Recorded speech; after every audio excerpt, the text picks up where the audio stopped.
किया काम है। तो इसमें बच्चों को प्रेरित करने के लिए शिक्षक या शिक्षिका में कुछ सामर्थ्य होना चाहिए।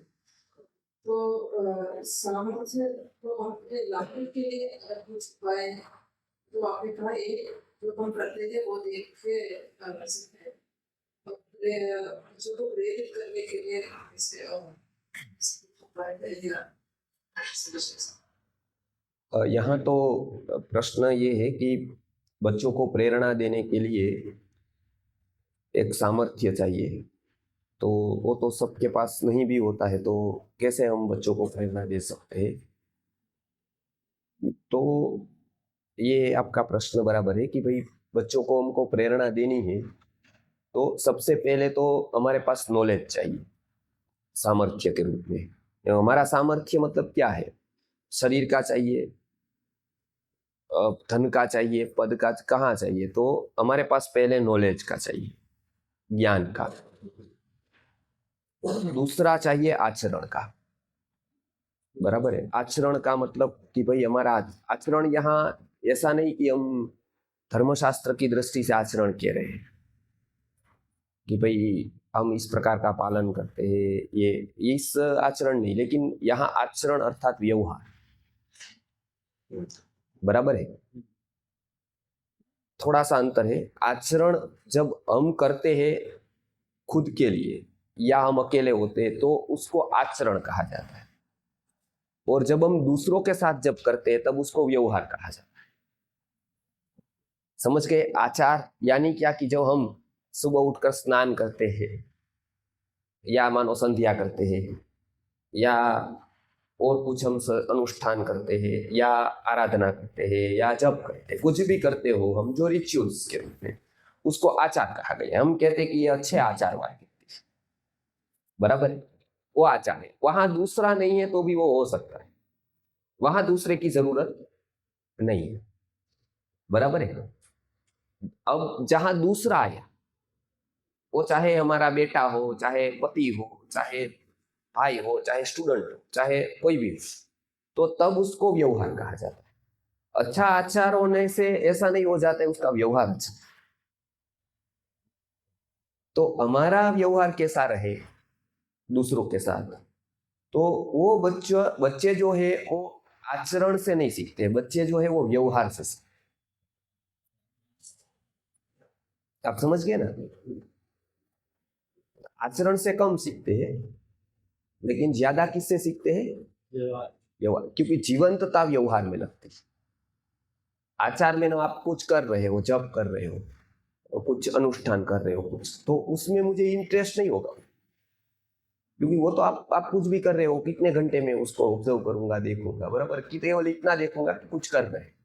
लेकिन जब आप व्यवहार कर रहे हो, किसी के साथ बोल रहे हो, किसी को कुछ दे रहे हो, तब एक जीवंतता, दो व्यक्ति, तो वो ज्यादातर किससे सीखता है? व्यवहार से। बराबर ना? हम बात करते हैं एक दूसरे से, तो वो सामर्थ्य हमको पहले तो देखना है कि स्कूल्स का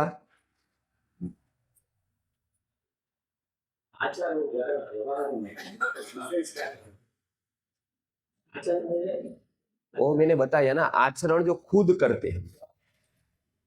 मैंने क्या बताया पहले कि आचरण हम खुद करते हैं उसको आचार कहा जाता है। बराबर है? जैसे हम संध्या करते हैं, कोई नहीं है पूरा है उसमें, कोई इसमें रहता नहीं, मैं अकेला संध्या कर रहा हूँ, पूरे दिन जप कर रहा हूँ, अनुष्ठान कर रहा हूँ, कुछ भी कर रहा हूँ। बराबर है? वो हो गया आचरण। हम आपका परिचय देंगे कि अच्छे आचार वाला व्यक्ति है, ये अच्छे आचार वाला व्यक्ति है। बराबर है? आप किसी से बोलते भी नहीं है, कुछ भी बात नहीं करते, तो भी आप अच्छे आचारवान है ना? कोई आता है तो आप गुस्सा होकर उसको बता देते कि मदद बताना इधर, तो भी आप अच्छे आचार वाला है। आपका आचार में तकलीफ नहीं है, आपके व्यवहार में तकलीफ है। जब आप गुस्सा होकर किसी से अच्छी बात नहीं करते, सपोर्टिव नेचर हमारा नहीं है, तब आचार हमारा अच्छा है। आप समझ गए ना? आचार में कोई तकलीफ नहीं है। आचार आप धर्म के रीत से, सबके रीत से कर रहे हो, लेकिन आपका व्यवहार अच्छा नहीं। बराबर है? तो बच्चे को साथ, वो तो दूसरा है स्टूडेंट, उसका हमारा आचार से ज्यादा अर्थ नहीं है, क्योंकि वो निजी प्रश्न है हमारा। वो तो हमारे सभी आचार उसके सामने भी नहीं है, और सभी आचार हम उसके सामने लाते भी नहीं है। वो तो हमारा निजी होता है ना, आप समझ गए? It is personal matter. But व्यवहार वो होता है, व्यवहार से उसके साथ जो होता है उसको क्या कहा जाता है? उसको क्या कहा जाता है? व्यवहार। तो व्यवहार से वो सीखता है। जो हमारा यहाँ रोल होता है विद्यालय में, वो आचार का रोल नहीं होता है, वो व्यवहार का रोल होता है। हम कैसे व्यवहार करते हैं? मानो आपने मौन ले लिया कि चलो भाई, मौनम चैवास्मि गुह्यानाम, गीता में बताया है, मैं मौन रख दूंगा 5 घंटा तो चलेगा। मौन अच्छा आचार है मौन, किंतु यहाँ विद्यालय के लिए आपको बताएंगे तो आप छुट्टी ले लीजिए। मौन ही रखना है तो हिमालय में चले जाइए, दूसरी जगह पर्वतों में चले जाइए। मौन विद्यालय में क्या चाहिए? व्यवहार चाहिए ना। आपका आचार कितना श्रेष्ठ हो उसका मतलब नहीं है, आपका व्यवहार कैसा है उसके साथ मतलब। जब हम दूसरों के साथ कनेक्ट होते हैं तब हमारा आचार का बहुत मतलब जनरल लोगों के साथ नहीं, कुछ एक लोगों के साथ तो हो सकता है, लेकिन उसमें भी अपवाद, उसमें भी समय का, काल का, परिस्थिति का, देश का, वो सभी बातें उसमें आती। तो वो तो कोई एक आचार को देखकर उसको कुछ नहीं बता सकते, लेकिन व्यवहार ऐसा नहीं। व्यवहार कहीं पर भी जाकर आप देखो, आचार में अपवाद है सब कुछ। आप समझ गए ना? जैसे मैं वहां पर 3 घंटा जब करता हूँ, सपोज कुछ करता हूँ, अब मैं बेंगलुरु में नहीं करूंगा, क्योंकि यहाँ तो मुझे आपको प्रवचन देना है, वो टाइम तो मेरा जब का है। आप समझ गए? तो मैं इधर आकर पूर्ण प्रमति में, वो जहाँ रुका हूँ मथुरा में, वहां बैठकर जब करूंगा 3 घंटा, तो रोहित भाई कहेंगे कि अगली बार आप वहीं करिएगा, इधर जब करने इधर आने की जरूरत नहीं है आपको। गुजरात में ही करिए, वहां जो करते हो बराबर है, इधर होगा ना ऐसा। वो मेरा आचार देश, परिस्थिति, काल से बदलेगा, उसमें अपवाद रहेगा। लेकिन जब हमारा व्यवहार में यहाँ आकर भी गुस्सा करूंगा तो जो वही इफेक्ट होगी जो मैं गुजरात में गुस्सा करूंगा। मैं उसको ठीक जवाब नहीं दूंगा, उसका निग्लेक्ट करूंगा, उसको अपमान करूंगा, तो वही इफेक्ट होगा जो मैं गुजरात में करूंगा या मैं अमेरिका में करूंगा। वही होगा ना, साउथ में भी यही होगा। जब मैं प्रसन्नता से अच्छा व्यवहार करूंगा, अच्छा जवाब दूंगा, तो उसका अच्छा इफेक्ट होगा, तो वो सब जगह होगा। आप समझ गए दोनों के पर्सपेक्टिव से? बराबर है। तो हमारा आचार यहाँ नहीं गौण है, सामर्थ्य हमारा किस में होना चाहिए? व्यवहार। किस में होना चाहिए? व्यवहार। तो व्यवहार उसको साथ कैसा? देखिए, पहले हमारा जो पहला इम्पैक्ट बच्चों पर पड़ता है, जो पहला इफेक्ट होता है वो व्यवहार से पड़ता है। हम उसके साथ कैसे बात करें? उसको रूडली व्यवहार करते हैं, उसकी उपेक्षा करते हैं, उसको ध्यान नहीं देते हैं, उसके साथ हमारा व्यवहार कैसा है? सपोर्टिव नेचर है हमारा, हम हर समय मदद करना चाहते हैं, ये सभी हमारे व्यवहार है।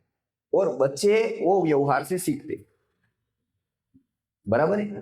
तो सामर्थ्य हमारे व्यवहार में लाना है कि हमको हमारा व्यवहार कैसा होना चाहिए दूसरे के प्रति, बराबर है। वो व्यवहार के ऊपर ध्यान। जैसे हम 2 टीचर मिल गए, बराबर है, तो हम हंसते, गुस्सा करके बात करते या कुछ भी करते, तो बच्चों के सामने नहीं करते, क्योंकि आप दोनों जो करते हैं वो आपका दोनों का पर्सनल संबंध है। आप समझ गए?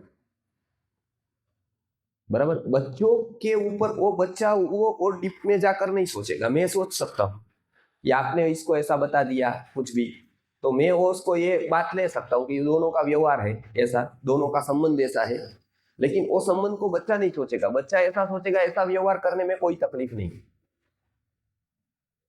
बराबर। जैसे कोई कोई जगह टीचर ऐसे एक दूसरे को हंस के ऐसे मार देते हैं थोड़ा सा, बराबर। तो ये बहुत विद्यालयों में होता है कि ऐसे ताली दे देते हैं, बराबर, तो भाई लगाओ ताली, बहुत बड़ी बात है। तो ये जो व्यवहार है वो दोनों के लिए बराबर है, दोनों जब बाहर गए और किया तो दोनों मित्र है। लेकिन बच्चे को ये पता नहीं है कि ये केवल मित्र को ही करना चाहिए, अननोन पर्सन के साथ नहीं करना चाहिए। आप समझ गए? तो वो आपके व्यवहार से वो सीख लेगा जो उसको नहीं सीखना चाहिए, बराबर। तो एक डिस्टेंस विद्यालय में, इसके लिए अनुशासन, इसके लिए डिसिप्लिन है। डिसिप्लिन अर्थात अनुशासन। कि हम विद्यालय में हमारा व्यवहार कैसा होना चाहिए, बराबर है, कैसी बातें होनी चाहिए, कैसी बातें नहीं करनी चाहिए। तो वो देखकर बच्चा उसको सीखता है। वो आप उसका मतलब नहीं है कि आप उसको लेसन में क्या पढ़ा रहे हो, आप कैसा व्यवहार करते हो उसके अनुसार बच्चा सीखता है। वो आपका व्यवहार देखता है कि टीचर व्यवहार कैसा करते हैं, बराबर है। तो वो व्यवहार हमारा सामर्थ्य है कि व्यवहार हमारा शारीरिक रूप से अच्छा रहे, वाणी के रूप में अच्छा रहे, हमारा व्यवहार मन के रूप में अच्छा रहे, बराबर है। जैसे यहाँ पर उसको अस्तेय सिखाना है, चोरी नहीं करना सिखाना है। तो आज तो पूरे पाठ का कहीं पर ऐसा लिखा है कि चोरी करना अच्छा है? कोई पाठ में है? आज केजी से लेकर पीजी तक के पाठ देखो तो कहीं ऐसा लिखा है कि चोरी करना इंडियन से पिनल कोड में अच्छा माना गया है या वो क्राइम नहीं, ऐसा है कहीं? सब जगह ऐसा लिखा है। अच्छा, उसको अधिक से अधिक कौन पढ़ता है? आईएएस आईपीएस लोग पढ़ते हैं। अच्छा, ज्यादा से ज्यादा भ्रष्टाचार कौन करता है? वही अधिकारी करते हैं। तो उसको तो पता है, वो तो पहले से ही ये सीख कर आए हैं कि ये देश के लिए डीमक है। डीमक को क्या इंग्लिश में? हाँ, तो वो तो डीमक है, तो उसको पता है, तो भी वो कर रहे हैं ना, क्योंकि वो बाहर का वांचन करके सीखे, वो पढ़कर उसका उसके सबकॉन्शियस में वो नहीं गया है। जब ये शिक्षण जो हम दे रहे हैं वो उसको पुस्तक से आएगा तो जरूरी नहीं है वो आचरण में आएगा, व्यवहार में आएगा। क्योंकि वो पुस्तक से आया तो वो लॉजिक में गया, आ भी सकता है, नहीं भी आ सकता है। जब वो व्यवहार से सीखता है, कोई ऐसा जीवंत व्यक्ति कर रहा है और वो सीख रहा है, तब तो वो उसके रूप, और वो भी उसका आदर्श व्यक्ति कर रहा है, तब वो करता है, तो उसको कहते हैं प्रेरण। आप समझ गए? जब वो देखता है अपने आदर्श व्यक्ति को जिसको बड़ा मान रहा है, उसको कुछ करते हुए देखता है और फिर अंदर से इच्छा जाकर कुछ करता है। जैसे यहाँ पर एक बॉक्स रखना है, कोई भी, उसमें किसी की खोई हुई चीजें वो यहाँ पर रख देंगे। आप समझ गए? आपको मिल गई, आपकी नहीं। तो ऐसी 5 चीजें टीचर को रख देगी कि भाई ये मैं रास्ते से जा रहा था तो ये बॉक्स मिल गया, मैं वहां पे जा रहा था तो मुझे ये कुछ कीमती वस्तु रखनी है जो मूल्यवान है। तो वो क्या है, वो गलत है बात। ये ऐसा है नहीं, ऐसा आपको मिलेगा नहीं। आप 5 साल भी घूमोगे तो नहीं मिलेगा। जैसे सोने का चेन मिलेगा आपको, पूरा बेंगलुरु घूम लो, मिलेगा? नहीं मिलेगा। कुछ मूल्यवान चीज उसमें रखनी है। क्यों रखनी है? 500 की नोट रखनी है कि ये कल मैं जा रहा था तो मिली, मैंने इधर रख दी। अब इसको कोई 1 महीने में या 2 महीने में रहने को नहीं आएगा, तो हम उसका अच्छी जगह डोनेशन देंगे नाम के साथ, ये जगह पर दिया है, बराबर है। तो उससे बच्चे ने क्या लिया कि इतनी मूल्यवान चीज भी आप लेते नहीं है मुफ्त की, तो उसको जब मिलेगा तब ये काम आएगा। अभी अभी वो उसको जब मिलेगा तब आप कहाँ होंगे बताओ? उसको तो कोई चीज मिलेगी कब, वो तो निश्चित नहीं ना। अब वो जब मिलेगी तब उसको क्या करना है, वो तो आपने शिक्षण नहीं दिया है। वो कब सीखा? आप समझ रहे साइकोलॉजी को? तो उसको हमने 5-7 वस्तुएं रखी तो उसको पता, अच्छा ये क्या है। तो अच्छा, जिन जिन लोगों की चीजें खो गई हो, लॉस्ट हो गई वो जब मुझे मिलती है तो मुझे यहाँ रखनी है, तो मूल्यवान चीज होती है। तो वो उसको जो मिले तो उसको लगता है अच्छा ये वस्तु क्या रखनी है वहां, मतलब वहां वो व्यवहार से आपने उसको प्रेरणा दी। और वो देखेंगे आप कि वो 1 महीना आप रखेंगे तो दूसरे तीसरे महीने में 5-7 बच्चे यहाँ जाकर रख जाए कि ये मुझे मिला। नहीं तो वो क्या करते, नहीं तो वो जेब में डाल देते, बैग में रख देते कि चलो मिल, क्योंकि उसके ऊपर उसको पता नहीं है क्या करना है, उसका कोई दोष नहीं। ऐसी परिस्थिति, और स्कूल्स में या कॉलेजेस में ये तो नहीं सिखाया जाता, क्योंकि यहाँ तो बुक्स में पूरा का पूरा है। एक बार लेसन ले लिया लेकिन उसकी डीप डेप्थ पता नहीं है कि ये होते सिद्धांत कि भाई मुफ्त का नहीं लेना है ये, लेकिन ये व्यवहार होता है, ये उसको कहाँ गिनेगा? आप समझ गए ना? वो उसको पता है चोरी नहीं करनी है, लेकिन इसमें तो उसने चोरी की नहीं है, तो वो क्या, वो उलझन में रहेगा, क्या करूं इस, आप समझ गए? तो रख देगा तो उसको एक अच्छी आदत का व्यवहार आपने डाल दिया।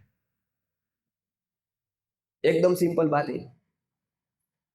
अब ऐसी बहुत सारी बात होगी जो एक हमको लगेगा कि ये तो एक ड्रामा है, आप समझ गए ना? ये तो एक ड्रामा है, ये तो गलत है, बराबर है, क्योंकि समझ रहे? तो इसका एक सिद्धांत है कि भाई ये इस तरह से ये काम करता है। असत्यैव वर्तमनि स्थित्वा ततः सत्यम समीहते, बराबर है? क्या होता है ये पता है आपको? असत्यैव वर्तमनि स्थित्वा ततः सत्यम समीहते, क्या अर्थ है? आरंभ पहला गलत, लास्ट का आंसर सही आएगा। जैसे x equal 5 and y equal 10, so x into 5 equal what? बताइए, सबने बताया 50। I repeat, x equal 5, y equal 10, x into 5 equal x into y 50, 5 and 10, 5 into 10, बराबर है, मल्टीप्लाई 10, बराबर है, ये बराबर है 50 होगा। ये सबने 50 कहा, यहां पर भी 50 आया, गुजरात में भी पूछेंगे तो 50, मतलब आंसर इज 50। सही है कि गलत है? सही आंसर है, क्योंकि सभी जगह यही कहेंगे, सही होगा ना, उसकी एक विशेषता है, वो सब जगह एक ही हो, गलत अलग अलग जगह हो। गलत यहाँ लोग कहेंगे ऐसा, गुजरात में नहीं कहेंगे, गुजरात में कहेंगे ऐसा, महाराष्ट्र, अच्छा यही कि बेंगलुरु में नीचे का फ्लोर वाला आप जो गलत बता रहे हो उससे अलग बताएगा। गलत एक तरह का नहीं होता है, आप समझिए। मुझे कुछ गलत बताना है, इधर घड़ी में 10 बज रहे हैं, 10 ओ क्लॉक अभी हुआ है, बराबर है, अब मुझे उसका गलत बताना है कि 10 नहीं बताना है और कुछ भी बताओ, तो मैं कहूंगा कि अभी 11 ओ क्लॉक हो गए, तो नीचे पूछो कि आपको 10 ओ क्लॉक नहीं बताना है और कुछ बताओ, तो वो बताएगा 12 ओ क्लॉक हुआ है। ऊपर वाले को पूछो तो वो बताएगा 2 बजे है। तो झूठ एक सरीखा नहीं होता है, सत्य एक विध होता है। तो अभी एक विध हुआ तो आंसर इज करेक्ट, सही आंसर। लेकिन x इक्वल 5 वो गलत है, क्योंकि x है 5 एक अल्फाबेट एक डिजिट, बराबर है। x equal 5 and y equal 10, तो ये गलत है ना, x इक्वल 5 है, तो आपने जो पहले गेस किया वो गलत था कि सही था? वो गलत था ना। मैंने क्या बताया था, आप ऐसा मान लो, x इक्वल 5 मानो, है नहीं, y इक्वल 10 है नहीं, है ना, लेकिन हमने वो मान लिया तो गलत माना ना। x इक्वल 5 है, पूरे मैथमेटिक्स में है कहीं x इक्वल 5? x है 5 y है 10 है, बराबर है, दोनों एक नहीं है, बराबर, वो बदलता रहेगा, वो तो एक नहीं है। लेकिन जब x इक्वल 5 मान लिया, y इक्वल 10 मान लिया, तो जो आंसर आया वो क्या आया? सही आया ना। ऐसा जब फॉर्मेट आएगा तब आंसर 50 आएगा। तो वो क्या है? असत्यैव वर्तमनि स्थित्वा, पहला असत्य होते हुए भी अंतिम प्राप्त होता है, वो क्या होता है? सत्य होता है। जैसे ये इन्होंने मुझे बताया कि हिमाचल का एक मैप बताया कि देखो यहाँ मेरा घर है, यहाँ वो नदी है, यहाँ वो पर्वत है, हम यहाँ से ऐसे जाएंगे तो ये जो है वो मेरा घर है, तो वो है घर उसका, वो तो अभी आप पानी डालोगे तो चला जाएगा पूरा। लेकिन यहां से जो पता चला हमको वो सही है ना, ज्ञान हुआ वो सही है, ये नहीं है, ये जो बता रहे वो गलत है। वो यहाँ पर उनका घर कहाँ है? ये तो एक वो छोटा सा वो है, यहाँ पर्वत कहाँ है, लेकिन वो दिखाएगा तब कैसे दिखाएगा मैप में? यहाँ देखो ये पर्वत है, यहाँ है पर्वत, लेकिन आपको जो नॉलेज हो रहा है वो सही हो रहा है गलत हो रहा है? ये बता रहे हैं वो गलत बता रहे हैं कि सही बता रहे हैं? गलत बता रहा है, ये गलत बता रहा है। आप असत्य का पाप लगेगा उसको यहाँ पर्वत कहने पर। कहेगा ना, देखो उसको क्या है कि वो एक मैप लेकर आए, वो बताता है कि यहाँ पर्वत है वहां पर्वत, यहाँ पर है पर्वत, पर्वत तो वहां पर है ना। न्यायिक होगा तो कहेगा यहाँ का पर्वत है, नदी यहाँ है, नदी है यहाँ, तो वो क्या बता रहा है? बराबर है। आपको जो नॉलेज कराने के लिए वो आपको इस माध्यम से वो स्थान को गेस करा रहे हैं, आप समझ गए? यहाँ कुछ नहीं है, यहाँ तो केवल मैप है, वो गलत है। वो जो बता रहा है उसको एकदम वो नहीं है कि यहीं पर नदी। अच्छा, वो जब नदी पर ले जाकर ये बताएगा कि यहाँ नदी है तो वो सही है। आप समझ गए दोनों में फर्क है? गंगा पे ले जाकर बताएगा कि ये गंगा है तब तो वो सही है, लेकिन यहां वो बताएगा कि ये गंगा रिवर है तो ये कहां गंगा रिवर है? समझ गए? तो ये ऐसे गलत है, लेकिन आपको जो नॉलेज हुआ वो सही है, वो सही है इसके लिए ये भी सही है। ऐसे शब्द से वो सही नहीं था, भाव से सही। समझ गए? कभी कभी सही की व्याख्या केवल शब्दों से नहीं होती, भाव से होती है। जैसे मैं आया यहाँ पर, बेंगलुरु में आया, बराबर है, आया मैं बेंगलुरु में, आपके घर रुका, बराबर, रात को 12 बज गए, मुझे बहुत भूख है, आपको बहुत नींद है, बराबर है, आप पूरे का पूरा आपने इनविटेशन दिया, मैं आया, मुझे फ्लाइट 8 बजे आनी थी। मैं तो बहुत प्रवास पूरे भारत में करता हूँ प्रचार के लिए, तो अनेक प्रकार के अनुभव होते हैं। इसके लिए एक मनोविज्ञान सिखाया है वो किस प्रकार से वहां पर रहे। तो 8 बजे फ्लाइट थी, बराबर है, आपके जो घर वाले उन्होंने आमंत्रण दिया, आप भी है उसमें। अब 12 बज गए, बराबर 12 बज गए और आपको तो बहुत नींद आ रही है। अब हम आए, बराबर है, तो आपको आधी नींद है, पौनी नींद है, बराबर है। अब आपका व्यवहार हमको सिखाया है कि पूछना है कि भोजन करके आए।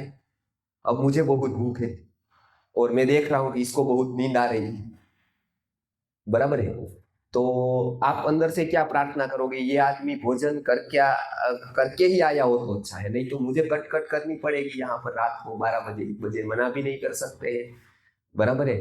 तो अंदर से तो ऐसा होगा आपको, बाहर से आप क्या कहेंगे? ओह भोजन में बना देती हूँ, आपको तो नहीं मैं बना, तकलीफ नहीं। तो क्या होगा? मुझे वहां ये कहना चाहिए कि आप भोजन बनाओ, या ये कहना चाहिए कि नहीं मैं तो भरपेट भोजन करके आया हूं, अंदर भूख है? मुझे क्या बताना चाहिए, आप बताओ। यदि दूसरी बार आना है तो, लास्ट बार है तो कुछ भी बता। बराबर है, ये लास्ट बार है मेरा तो, बराबर है, कंटिन्यू मुझे करना है आपके साथ, तो क्या करना पड़ेगा? बराबर, मैं ये बोलूंगा कि अब तो बिल्कुल भूख नहीं है, मैं तो पूरा खाना खा कर आया है, बराबर है, तो आपको अंदर से होगा बस शांति, अब अच्छा है, थैंक गॉड, बराबर है, बस ऐसे आदमी आने चाहिए यहाँ पर, बराबर, ऐसा होगा। वो आपका साइकोलॉजी है, उसमें आपका कोई दोष नहीं, बराबर है, वो ऐसा ही मनुष्य का मन है। तो ये मैंने जो यहाँ बताया कि मैं भरपेट भोजन करके आया हूं, वो मैंने गलत बताया या सही बताया? आप समझ रहे हैं? ये ऐसे तो गलत है, शब्द से तो झूठ हुआ, भाव से सही हुआ, क्योंकि मेरा उसमें भाव आपका नुकसान का नहीं था, मेरा उसमें कोई भाव किसी की हानि का नहीं था, मेरा कोई भाव आपको मिसगाइड करना नहीं था, मेरा कोई भाव इस प्रकार का नहीं था। मेरा निजी भाव था कि भाई मैं उसको हैरान न हो, वो व्यक्ति मेरे कारण से परेशान न हो। अब मैं ये कहता हूं कि मैं भूखा हूं, तब आपको नींद होते हुए भी आप परेशान रहेंगे, आप व्यग्र मन से भोजन बनाएंगे। कि अब ऐसे ही लोग आते हैं बार बार, रात को पता नहीं होता कि कितने कर कब जाना चाहिए, रात को 12 बजे आ जाते हैं, ऐसा वो व्यग्र भाव से आप बनाएंगे, वो आप बनाएंगे, उस दिन व्यग्र रहेगा, वो मैं खाऊंगा, मैं भी व्यग्र हो जाऊंगा। आप समझ गए? तो वो क्या किया, वहां स्टॉप कर दिया मैंने कि ओके ठीक है। तो ये क्या हो गया, ये हो गया क्योंकि शिक्षण ये शब्द है, केवल एजुकेशन अर्थात इतना सरल होता कि आप पुस्तक में से कुछ भी पढ़कर उसको बता देते, वो इतना सरल नहीं है। तब तो गुरु का कोई रोल नहीं है, क्योंकि अन्य अनेक प्रकार का अनएक्सपेक्टेड सिचुएशन हमारे जीवन में आने वाले। कोई जीवन सर्टन नहीं है सर्टन, बाहर जाकर क्या होगा वो पता नहीं हमको, किसके साथ कैसा हमको व्यवहार करना पड़ेगा, कौन मिलेगा, पूरा जीवन ऐसा है। बराबर, हम शादी करने जाएंगे तो कैसी स्त्री होगी, कैसा पुरुष होगा, वो शादी के बाद भी घर वाले कितने प्रकार के होंगे, सास होगी, ससुर होंगे, वो होंगे वो होंगे। स्कूल में जाएंगे तो अनेक प्रकार के टीचर होंगे, प्रिंसिपल ऐसे होंगे, ट्रस्टी होंगे, और कोई होंगे और कोई होंगे, बहुत सारे लोगों के साथ टच में आना पड़े। उसमें हमने जो व्यवहार का शिक्षण नहीं दिया है तो वो ठीक से व्यवहार करके उसको मेंटेन नहीं कर पाएगा। आप समझ गए? स्त्री है तो उसको ये व्यवहार का शिक्षण नहीं दिया है तो वो पीएचडी हो जाएगी, आईटी में वो चली जाएगी, एमएससी कर लेगी, लेकिन उसको व्यवहार नहीं आएगा तो वो घर के लोगों को मेंटेन नहीं कर पाएगी। क्योंकि यहाँ आईटी वाले नहीं चाहिए, यहाँ पर एमबीबीएस नहीं चाहिए, यहाँ पर आयुर्वेद का बीएमएस नहीं चाहिए, यहाँ एमडी नहीं चाहिए, यहाँ पर व्यवहार चाहिए। और बहुत सारे वैद्य मैंने ऐसे देखे हैं जो है एमडी आयुर्वेद में, बराबर है, लेकिन उसको घर पे कैसे रहना ना वो नहीं आता। उसकी सास हमेशा फरियाद करती है कि ये शरीर के दूसरे को डायबिटीज तो मिटा देती है, ब्लड प्रेशर की दवाई दे देती है, लेकिन खुद को कैसे रहना है मेरे साथ वो उसको पता नहीं, तो उसकी वजह से मुझे बीपी बढ़ रहा है। दूसरे की तो बीपी की दवाई वो दे रही है, एमडी है आयुर्वेद की, उसकी वजह से मुझे बीपी बढ़ रहा है। आप समझ गए? क्योंकि वो उसको स्वभाव को नहीं जानती, वो दवाई जानती है, लेकिन ये व्यवहार कोई ऐसा शिक्षण है तो वो कब से देना है? बचपन से। आप समझ गए? अभी ही टाइम है, वो कोई मेडिकल कॉलेज में जाकर कोई लड़का या लड़की वहां पहुंच गए और उसके बाद आप सिखाएंगे तो वो टाइम नहीं आएगा उसको व्यवहार, क्योंकि उस समय जो सीखना है वो 6 से 10 साल के बीच में उसको व्यवहार सिखाना है। आप जो कह रहे हैं वो सामर्थ्य हमको लाना है कि उसको क्या, कैसे उसको व्यवहार सिखाया जाए। उसमें कुछ हमको ड्रामा भी करना पड़ेगा, हम अच्छे नहीं हैं, हम पुस्तक पढ़ते नहीं हैं, लेकिन हमको पुस्तक पढ़ने का ड्रामा करना है। आप समझ गए? उसको देखते हुए हमको पुस्तक पढ़ना है। आप पुस्तक मन से नहीं पढ़ रहे हो, लेकिन वो जो पुस्तक आपको देख रहा है वो पुस्तक पढ़ते हुए अब वो जो सीखेगा वो तो मन से सीखेगा। आप समझ गए? हाँ, बराबर है। तो ये व्यवहार सामर्थ्य जी। हाँ, एक प्रश्न करें धीरे धीरे। हाँ, अगर मुझे ऐसा लगता है कि बच्चे बहुत होशियार होते हैं, वो परख सकते हैं कि ड्रामा चल रहा है कि निजी में ऐसा है। आपने बहुत बार दोहराया कि हाँ, हमें अच्छा भी नहीं लगता तो पुस्तक ले लो, पुस्तक का प्रभाव अच्छा होता है। अगर वो देख लिया कि ये सच में ऐसा नहीं है, ये दिखावट है, तो उसका भी प्रभाव होगा ना। हाँ, तो सही बहुत उल्टा प्रभाव ओके, सही। वो जैसे उसको ड्रामा है वो कब पता चलेगा? उसके तर्क से। तर्क का विकास प्रायः करके 11 साल पे होता है, बराबर। 6 से 10 साल प्राणमयी कोश का विकास है, वहां तक तर्क नहीं है। और ये सारी बातें तर्क न हो तभी सिखाई जाए। तर्क होगा तब तो छोड़ दीजिए, आप सही में भी कर रहे हो ना, वो गलत सोचेगा, बराबर है। आप सही में पुस्तक पढ़ रहे हो तो तर्क से क्या सोचेगा? वो तो उसके लिए उपयोगी है, मेरे लिए कहाँ है। तर्क आ गया कि बात खत्म, सब पाठ में रहेगा। देखो, मैं भी आपके पास प्रवचन कर रहा हूं, बराबर, मैं भी गुजरात से आ रहा हूं, बराबर है। तो आप सोचते हो कभी कि मैं भी प्रवास करूं, मैं जैसे प्रवचन करूं, आप प्रभावित होते हो। लेकिन आप सोचते हो कि चलो मेहुल भाई यहाँ गुजरात से यहाँ आए, मैं भी कभी प्रचार करने को गुजरात चला जाऊं, कि चलो अगले महीने की टिकट मैं भी करवा लूं, कितना अच्छा कार्य है। ये आपने कभी सोचा? नहीं सोचा। सोचा कर, सही बोलिए, सही सोचा। आप प्रभावित होते हैं तो क्या बोलते हैं, आप दूसरी बार आओ, बराबर है।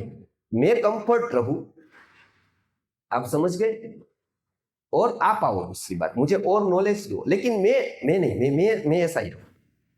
अब उसी स्थान पर बच्चा रहेगा तो क्या करेगा, मुझे इसके जैसा बनना है, बराबर। मतलब ये जो कर रहा है ना वो मुझे कर रहा है, तो आप में वो नहीं आया विचार। उसका कारण क्या, आप तर्क से ऐसा मानते हो कि ये मेहुल भाई के लिए अच्छा हो सकता है, उसके लिए योग्य होगा, मेरे लिए नहीं है। आप समझ गए, उनकी परंपरा अलग है, मेरी अलग है, उनका स्थिति अलग है, मेरा अलग है, उनका रहन सहन है, मेरा अलग है, उनको कार्य अलग दिया है, मुझे अलग दिया है। आप ये तर्क से मान लोगे तो मेरे सही आचरण होने के बावजूद भी कुछ हुआ, मैं प्रेरणा तो मैं उस तरह की तो प्रेरणा नहीं दे पाया ना, मैं जो कर रहा हूं वो करा पाया आपसे, नहीं करा पाया ना। या आपको ऐसा भी मन हो कि चलो वो इतने गुजरात से दूर से आ रहे हैं तो हम कम से कम, हम अध्यापक इतने आ रहे हैं तो और 10 को कहे, जैसे शादी में हम निमंत्रण देते हैं तो निमंत्रण भेजते कि आप आना वहां पूर्ण प्रमति में, बराबर है, और फोन किया कि चलो 10 आ जाओ आप, क्योंकि बहुत वो ऐसा भी हुआ, बराबर है। तो वो क्या स्टेज, आपका एक स्टेज आ गया, वो कंफर्ट जोन वाला, कि आप तुरंत अपने आप को सेपरेट करते हो। कोई भी बात, हमारा सबका स्टेज है कि हम अपने आप को सेपरेट करते हैं। अच्छी बात हुई तो वो तो वो कर सकता है, मैं नहीं कर सकता, आप समझ गए, वो तो वो कर सकता है, मैं नहीं कर सकता। राम की कथा सुनी तो तुरंत आदमी कितना अच्छा बताया कि देखो राम वन को चले गए। अच्छा, हरिश्चंद्र की सत्य की बात सुनाई कि हरिश्चंद्र ने तो सपने में वचन दिया था और सही मायने में प्रूव किया, हुआ ऐसा पता है आपको? वचन कहाँ दिया था, स्वप्ने में, और सही कहाँ किया, उसको पालन कहाँ किया, व्यवहार। हम तो व्यवहार में वचन देकर सपने में भी पालन नहीं करते। तो एक समाधान क्या निकाल लेते हैं पता है, कि वो तो राजा थे बड़ा, तो वो कर सकते हैं, मैं तो सामान्य आदमी हूं, वो तो बड़े राजा थे। अच्छा, राम कर सकते हैं तो वो तो राम अवतार है, इसके लिए कर सकते, मैं तो सामान्य कॉमन आदमी हूं, मैं कैसे कर सकता? तो अपने आप को क्या कर दिया हमने, सेपरेट किया। कोई भी बड़ी बात हो, बड़ा आदमी कर रहा हो, उसको हम क्या मान लेते हैं, तुरंत ही उसको हमारी जात को हम अपने आप को सेपरेट कर देते कि वो बड़ा था, वो अवतार था तो वो कर सकता है, भाई मैं कैसे कर सकता, मैं तो छोटा आदमी हूं, या तो मैं तो अलग रह रहा हूं, मेरी तो परिस्थिति नहीं है। तो उसका हम प्रेरणा देने का वो पूरा हो गया, क्योंकि आपका तर्क विकसित हो गया, जो लड़ रहा है, जो किसी भी बात में फाइट कर रहा है आपको बचाने। बच्चों में वो नहीं है, तो उसको ये लग रहा है कि ये कर सकता है तो मैं भी कर सकता हूं, बराबर है। तो वो टाइम ही नहीं है जब वो तर्क हो गया कि यू आर टू लेट, आप समझ गए, यू आर टू लेट, कि वो सिखाने में लेट हो गया, क्योंकि तर्क आ गया, बाद में तो कुछ इफेक्ट होगा ही नहीं, बाद में तो वो तर्क से ही मान लेगा कि ये तो भले ही पुस्तक पढ़े, वो तो मेरा है ही नहीं, मैं वो पुस्तक पढ़ रहा है क्योंकि उसकी परीक्षा है, मेरी कहाँ परीक्षा है, तो मैं क्यों पढ़ूं पुस्तक। हाँ, आगे जी नमस्ते जी पंचकोश विकास तरीका से के लिए पंचकोश के बारे में कुछ तो पढ़ा है अभी, जी वो यहाँ स्कूल में लाने के लिए दो चीज है, एक सामान्य टेक्स्ट जो हो रहा है, लिखना समाज को भी हो रहा है, और पंचकोश आधारित कुछ संस्कार भी हो रहा है और आचरण भी हो रहा है, ये कैसे इंटरप्रेट कर सकते हैं हम स्कूल में, हमारा सिलेबस कैसा? ये तो बहुत बड़ा विषय है। ऐसे पूरे पंचकोश को इम्प्लीमेंटेशन करने के लिए आपको अनेक प्रकार के नियम और अपवाद को सीखना होगा। नियम भी है और अपवाद भी है, आप दोनों को जानते हो, नियम और अपवाद। तो एक नियम को जानना होगा, दूसरा अपवाद को जानना होगा, एक वस्तु है। दूसरा, जो हम इम्प्लीमेंटेशन कर रहे हैं जिसका भी, वो पंचकोश के आधार पर किस आयु वर्ग का बच्चा है, वो तो एक आयु हमने मान ली शारीरिक रूप से, और एक होती है मानसिक आयु। तो कोई बच्चा बहुत बुद्धिमान होता है तो उसकी आयु ज्यादा होती है शरीर से, आप समझ गए। बच्चा छोटा 10 साल का है लेकिन वो मानसिक रूप से बहुत ही सक्षम है तो 15 साल जीतना है। और कोई कोई बच्चा 10 साल का होते हुए भी 5-6 साल का है। तो ये विवेक करना है, केवल शारीरिक आयु काम की नहीं, क्योंकि हम पूर्व जन्म को मानते हैं। शारीरिक आयु तो एक मेजरमेंट है केवल कि भाई आप इस 80% ऐसा होगा, लेकिन 20% अपवाद होंगे। 20% बच्चे या तो आयु से बड़े होंगे। हम कल गए थे तो एक बच्चा था, वो बहुत ही होशियार था। आयु तो कुछ 12 साल की थी लेकिन उसकी बुद्धि, उसका सीखने का तरीका, वो तो 15-16 साल के। तो बच्चे हैं, उसमें ये अपवाद रखना है कि सभी के आयु के वर्ग के अनुसार विकास नहीं होगा, किसी का बहुत ज्यादा हो जाएगा और उस टाइम हम उसको नहीं देते हैं या उसको एक सामान्य मान लेते हैं, बराबर है, तब तो हम उसके प्रति अन्याय कर रहे हैं, बराबर है, क्योंकि वो तो हमने कॉमन मान लिया जब वही काम का था। इसमें से हमको जो विशेष कार्य करना था उसी के ऊपर करना था, वो तो हमको पता ही नहीं चला कि इसमें कुछ विशेषता है, आप समझ गए। तो हम एक वो दृष्टि देते हैं जो बीज में फल को देखती है। क्या करती है? सीड में फल को देखती है। चाणक्य ने क्या बताया है? दार्शनिक कौन है, लीडर कौन है, बराबर है, महापुरुष कौन है? जो सीड में फल देखता।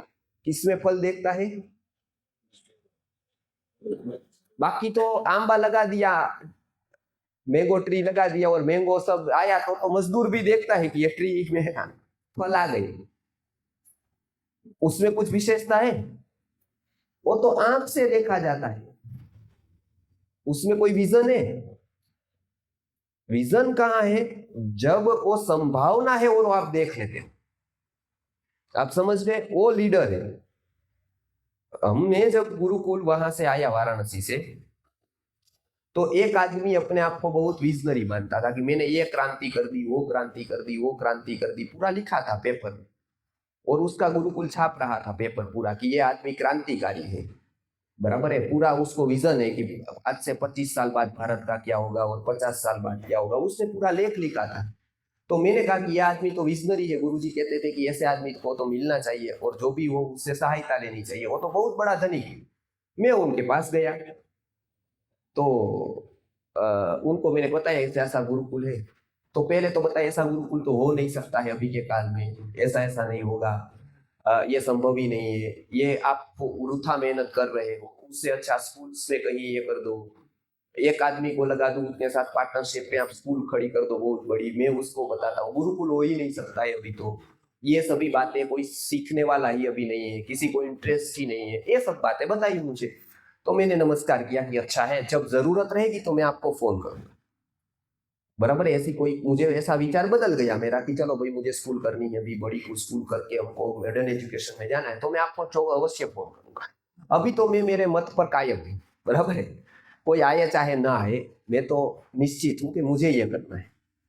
5 साल गए, मैंने बहुत वहां राजकोट में प्रचार किया अलग अलग, तो 4-5 इंडस्ट्रियलिस्ट जुड़े और जुड़े, शिविर किया, वो किया, लोग आने लगे। उन लोगों ने प्रचार किया तो उनके तक बात पहुंची, वो भी एक कार्यक्रम में आया जहां 500 लोग बैठे। तो उसने बोला कि मुझे ये पता ही नहीं था कि विचार में इतना प्रभाव है। इन लोगों ने कहा कि आपकी तो बात में बड़ा दम है। मैंने कहा आपने कैसे जाना? वो बोले सब बता रहे हैं। तो मैंने कहा अब आपको पता चला जब सबने बताया। कब पता चला उसको? जब 500 लोगों ने बताया। तो वो विजनरी नहीं है, वो सामान्य आदमी है। मैंने उनको मुंह पर बताया आप बिल्कुल सामान्य आदमी हो, क्योंकि 500 लोग जब बताते हैं तब आपको पता चलता है। जब मैं बताने आया था तो सीड में फल था, वो आपको पता नहीं चला। और उस टाइम पर सही मायने में कोई दार्शनिक होता, कोई सही मायने में आचार्य होता, टीचर होता, तो एक भी आदमी उसके साथ नहीं होता तो भी वो देख लेता कि ये सीड में फल बहुत बड़े हैं। आज हम क्या करते हैं? आज हम उसको विचार को महत्व ही नहीं देते। उसके साथ हमारा कमिटमेंट नहीं है, तो हम कभी शिक्षक नहीं होंगे, शिक्षण का कार्य ही नहीं कर सकते, क्योंकि हमारा हमारा यही क्या है, पद प्रतिष्ठा पैसा से जो बड़ा है, ज्ञान को नजरअंदाज करते। ज्ञान के प्रति हमारी ही जिज्ञासा नहीं है, ज्ञान के प्रति हमको ही गौरव नहीं है, ज्ञान के प्रति हमारी फॉलोअरशिप नहीं है, तब क्या हम ज्ञान को महत्व देंगे? होगा। राष्ट्रपति जो अभी शिक्षक दिन मनाया जाता है, पता है 5 सितंबर किसके नाम पर मनाया जाता है? डॉक्टर राधाकृष्णन अच्छे शिक्षक थे, इसके लिए नहीं, वो राष्ट्रपति थे। शिक्षक तो उससे भी अच्छे बहुत हो गए। तो शिक्षक दिन भी इसलिए मनाया जाता था कि शिक्षक एक राष्ट्रपति हो गया किसी भी रूप से, कोई भी वस्तु करके वो 1 2 3 4 करके वो शिक्षक होते हुए राष्ट्रपति हो गए, तो हमको गौरव लग गया कि अच्छा शिक्षक राष्ट्रपति हो गया। यदि वो नहीं होते तो शिक्षक उस दिन उनके नाम पे मनाया जाता है, क्योंकि हमको गौरव ही नहीं है। तो शिक्षा का कोई काम एक्चुअली हो ही नहीं सकता है सही मायने, क्योंकि मुख्य व्यक्ति को तो ये गौरव होना चाहिए कि शिक्षण के प्रति मेरा कमिटमेंट क्या है, मेरा दायित्व क्या है। वो यदि नहीं है तो उसको शिक्षण का काम करना ही नहीं चाहिए। काम करना मतलब मेरा सेंटर पॉइंट ही शिक्षा होना चाहिए, और उसमें मुझे ये होना चाहिए कि इसमें मुझे क्या मिल रहा है। अभी हमारा क्या है, ज्ञान के प्रति भूख ही कम होती गई। ज्ञान के प्रति हमारी जो भूख है, जिज्ञासा है, वही भूख कम है, तो हम बच्चों को क्या भूख लगवाएंगे? आप समझ गए ना? हम ऐसा हो रहे हैं कि चलो कहां से ज्ञान मिले, कहां से ज्ञान मिले। हमारे में वो तीव्र जिज्ञासा है तो ही बच्चों में वो आ सकती है, नहीं तो नहीं आ सकती।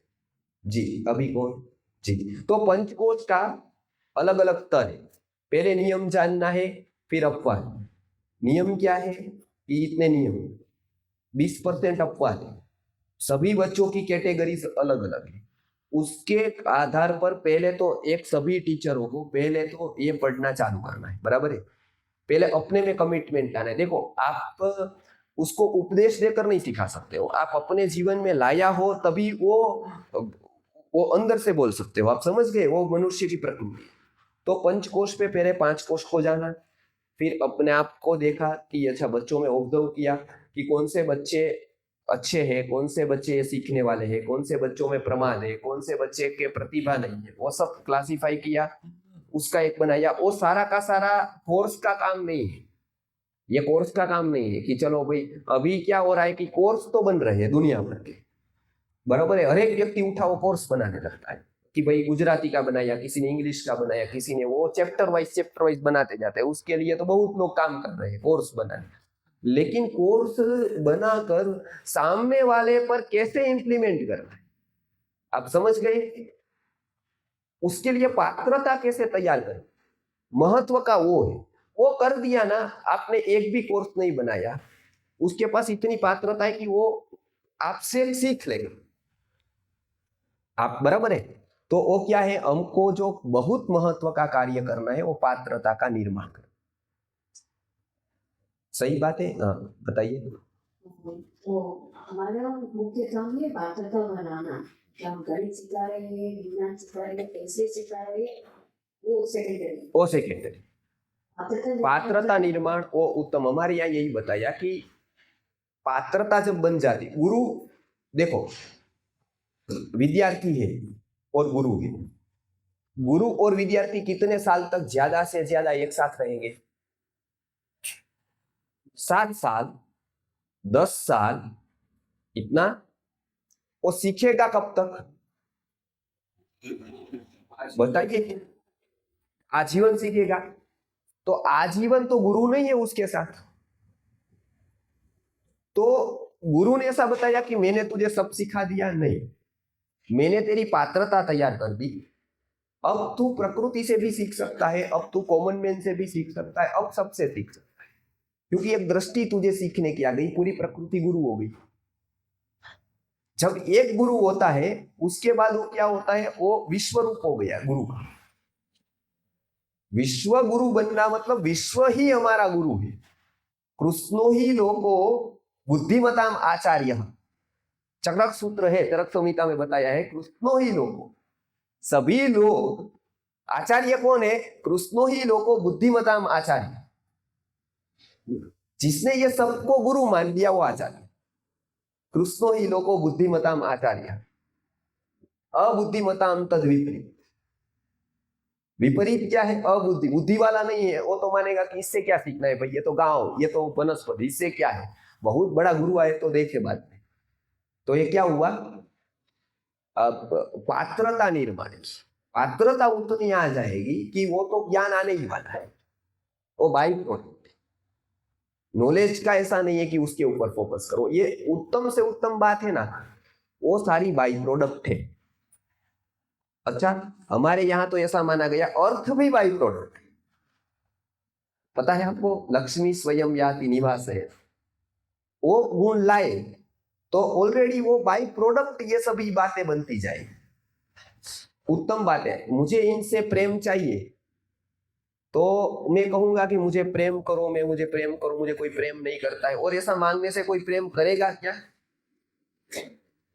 आज ज्यादातर प्रश्न क्या है, सास क्या बोलती है, मेरे तरफ बहू ध्यान ही नहीं देती, मेरे तरफ कोई ध्यान ही नहीं देता है। बहू क्या बोलती है, मेरे तरफ पति ध्यान ही नहीं देता, टाइम ही नहीं देता है।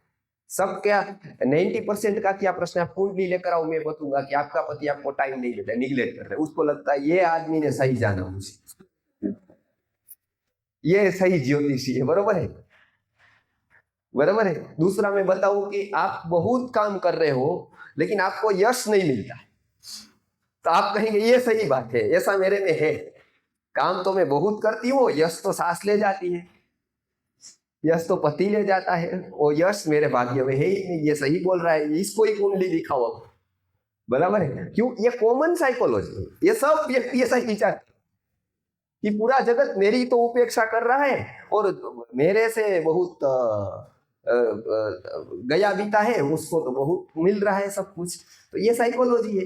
तो इसको बच्चों में पात्रता तैयार करने के लिए पहले अपने आप पर कार्य करना होगा कि मैं नॉलेज को क्या प्रायोरिटी देता हूं, पहले वो नहीं देता हूं तो बात खत्म।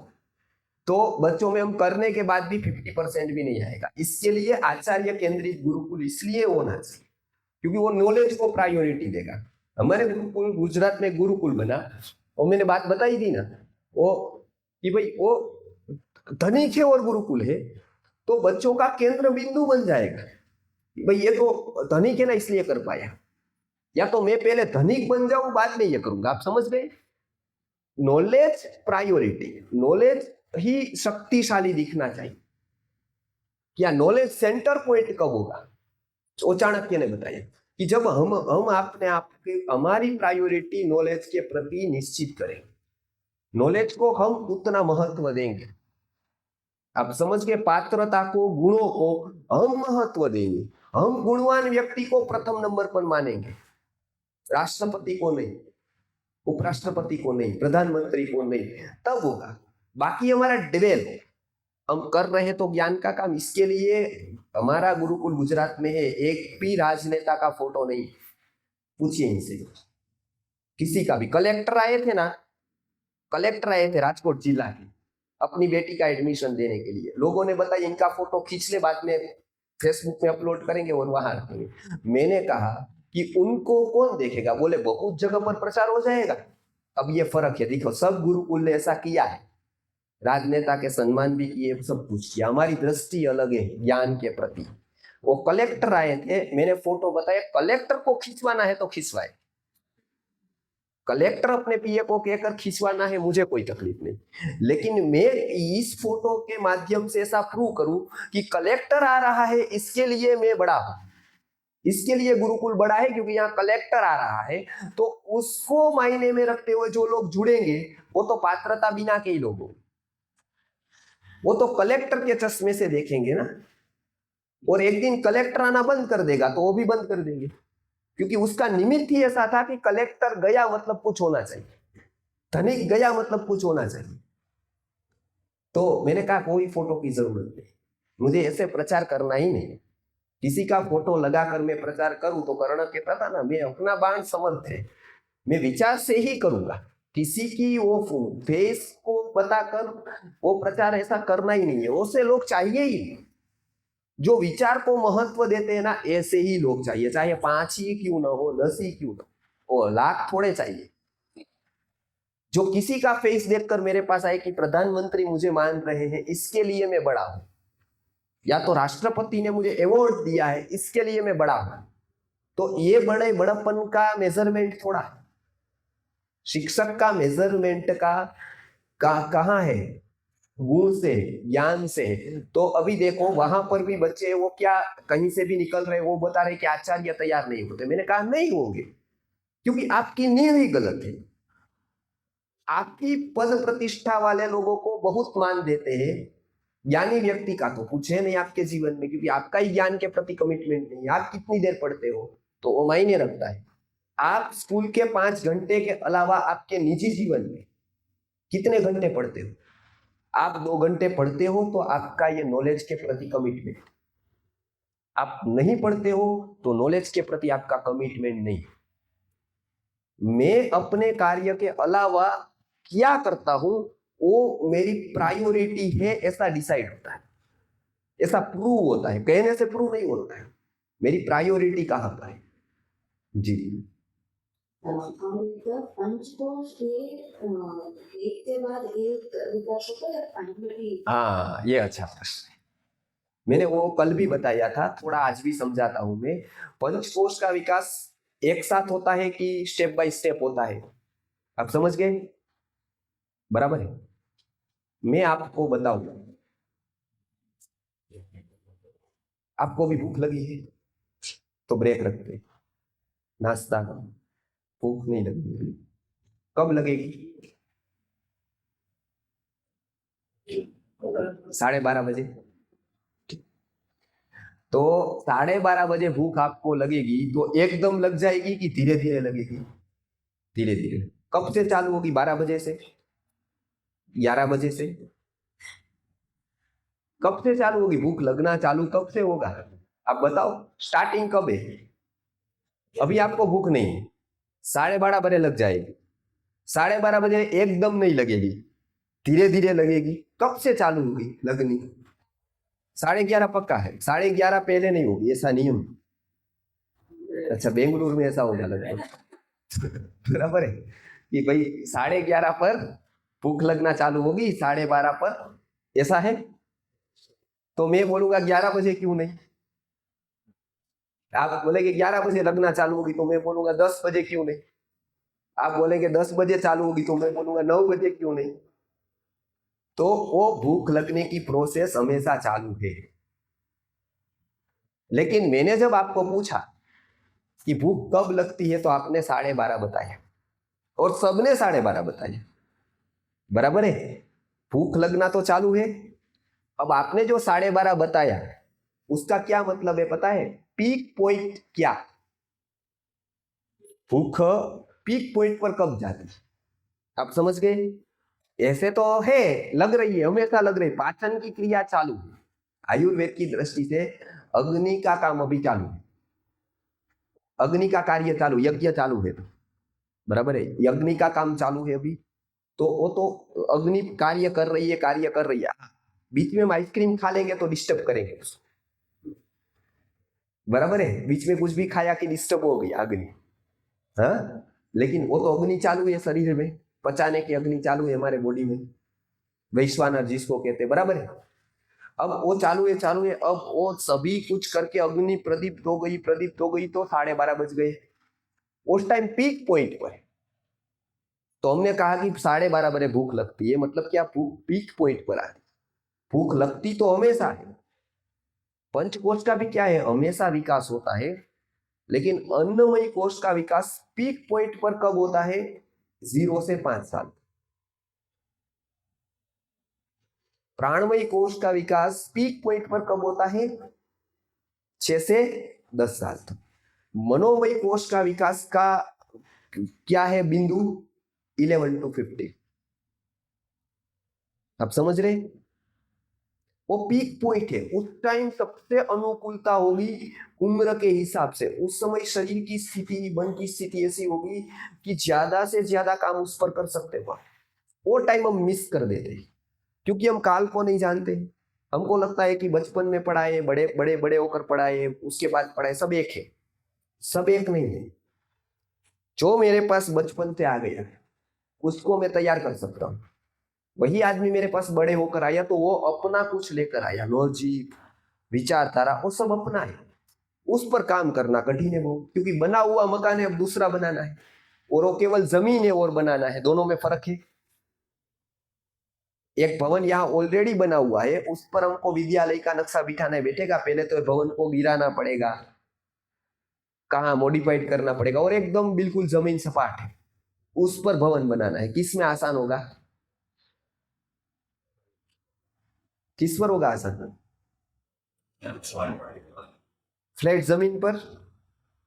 उस तरह से बच्चा फ्लैट जमीन, उस पर हम अपने आप से कुछ भी कर सकते हैं। लेकिन जैसे उसका डेवलपमेंट हो गया, कोश का, मनोमय कोश का, लॉजिक का, तब वो बार बार वो ये सही, ये सही, ये सही, ये गलत, ये सब करता रहेगा।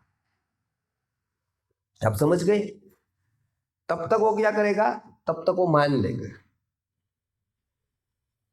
आप समझ गए? तो वो उत्तम कार्य पंचकोश का पीक पॉइंट पर होता है, तब हम कहते हैं। बाकी पंचकोश का विकास हमेश होता रहता है, पांचों का, अन्नमय का, प्राणमय का, क्योंकि वो पांचों शरीर के अंदर है।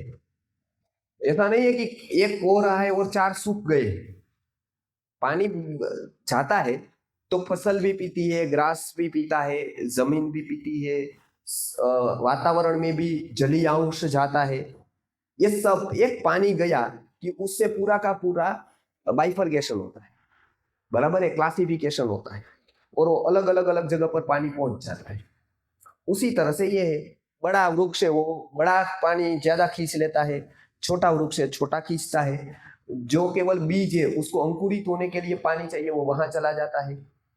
बीच में कोई पक्षी आ गया, वो भी पी लेता है। तो पंचकोश का विकास हम जो आहार लेते हैं, विचार लेते हैं, उसके ऊपर होता रहता है। बस हम इनपुट क्या रखते हैं, इंद्रियों से इनपुट क्या देते हैं, शरीर से इनपुट क्या देते हैं, हम सर्जनात्मकता का इनपुट क्या रखते हैं, हम आनंद का इनपुट क्या रखते हैं। वो चाहिए तो सही, पांचों कोशों को अपना अपना फूड चाहिए।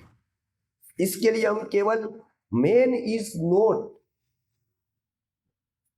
लिविंग ऑन लीफ, ऐसा बताया ना कि लोग, कि भाई जो आदमी है वो केवल रोटी के ऊपर नहीं जीता। नोट, ये जो लिव करता है वो केवल वो उनके ऊपर नहीं करता है कि केवल ब्रेड के ऊपर वो नहीं जीता है, बराबर। वो किसके ऊपर जीता है? तो ब्रेड है, मतलब रोटी, कपड़ा, मकान है, उसके ऊपर क्या है? तो उसके ऊपर उसको एक्टिविटीज चाहिए कुछ। उसके ऊपर क्या है? उसके ऊपर मन के बारे में कुछ चाहिए उसको। आप समझ गए? नीचे के स्तर का है तो मनोरंजन चाहिए, ऊपर के स्तर का है तो मनोमंथन चाहिए, कुछ चाहिए उसको मन के स्तर पर, बराबर है। वो एक मन का स्तर आ गया, तब उसको दोनों चाहिए, बराबर। उसके बाद उसको बौद्धिकता चाहिए, तर्क वाली भी वस्तु चाहिए, तर्क लगाने के लिए कुछ चाहिए। वो कुछ नहीं है तो कहीं ना कहीं तर्क लगाएगा। आप समझ गए? कहीं ना कहीं तर्क लगाएगा कि दो चित्रों में से कि क्या फर्क है। वो पेपर में भरेगा कि ये वो, पता है आपको, बराबर। तो ऐसे बहुत सारी चीजें करेगा क्योंकि उसको तर्क को आहार चाहिए।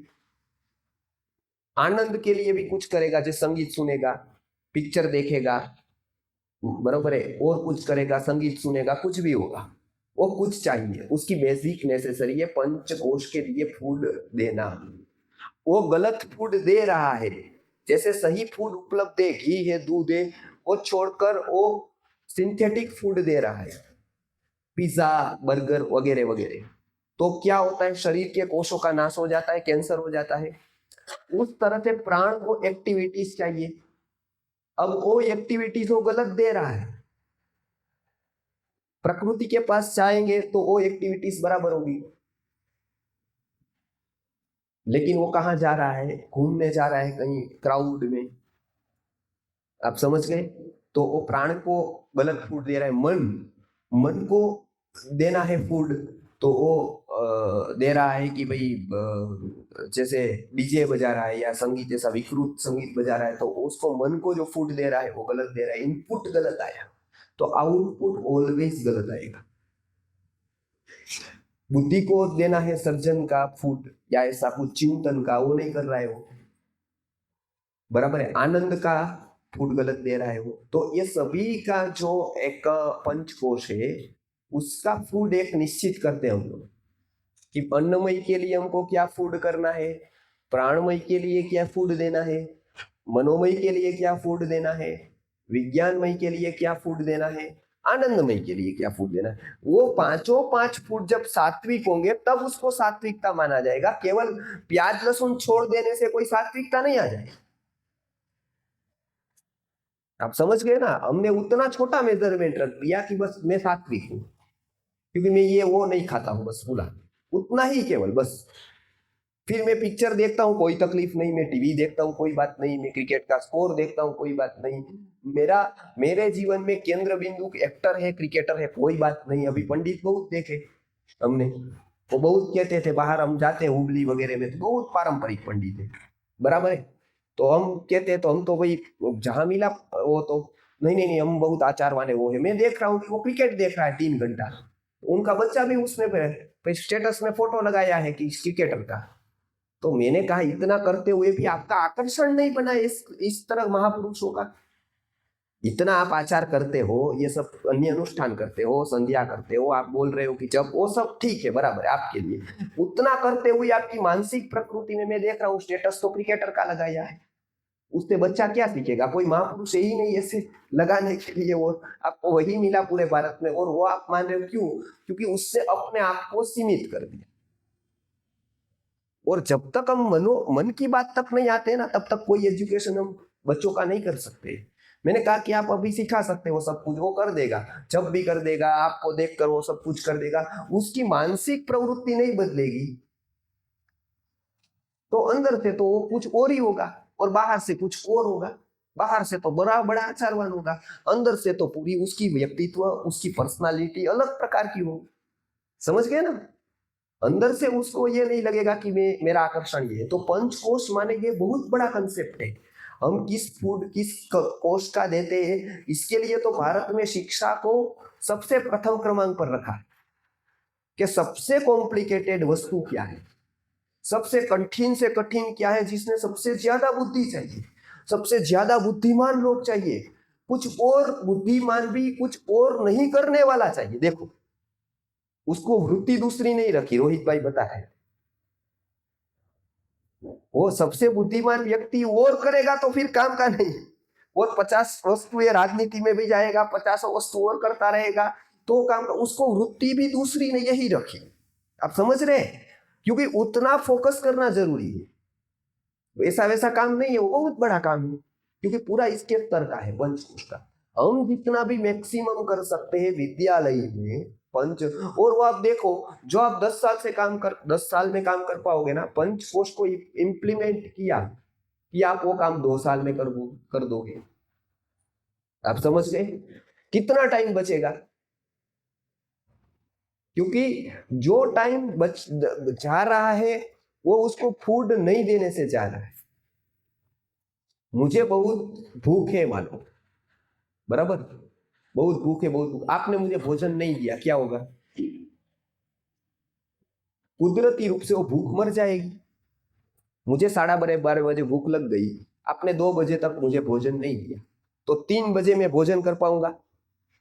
जितना मैं करता 12:30 बजे, और जो टेस्ट से करता, जो भाव से करता, वो मैं 3 बजे कर पाऊंगा? नहीं, मिस हो गया। वो भोजन का रक्त रस धातु जो उसमें है वो कब बनेगा, क्या कंडीशन है? पैकेट वाले तो लिख देते हैं कि भाई इसमें चावल का पैकेट लेंगे या दाल का लेंगे तो न्यूट्रिशन वैल्यू लिख देते हैं कि ये चावल में इतने % जिंक है, इतने % कैल्शियम है, इतने % कार्बोहाइड्रेट, इतने % प्रोटीन है, सब लिखा हुआ होता है। इतना % ये, इतना % ये लिखा हुआ होता है। लेकिन वो नहीं लिखा होता है कि ये है वो कंडीशनिंग, कंडीशन अप्लाई। कब? जब आपको अति भूख हो तब, जब आपकी अग्नि बराबर हो तब, ये भी आप बराबर पका कर लोगे तब ये सब होगा तो इसकी न्यूट्रिशन वैल्यू मिलेगी। पंचकोश का न्यूट्रिशन वैल्यू क्या है? ये सब है। उत्तम स्वास्थ्य है, प्राण शक्ति की तीव्रता, प्राण शक्ति की उत्तमता है, मन का विकास है। वो कब? जब वो टाइम पर बच्चों को आप प्रोवाइड कराएंगे तब। अब समझ गए? तो एज वाइज हमको क्लासिफिकेशन करना है और उसके बाद उसके जो जो हमारे क्लास है उसको टीचर को हर हमेशा ऑब्जर्व करना रहेगा। और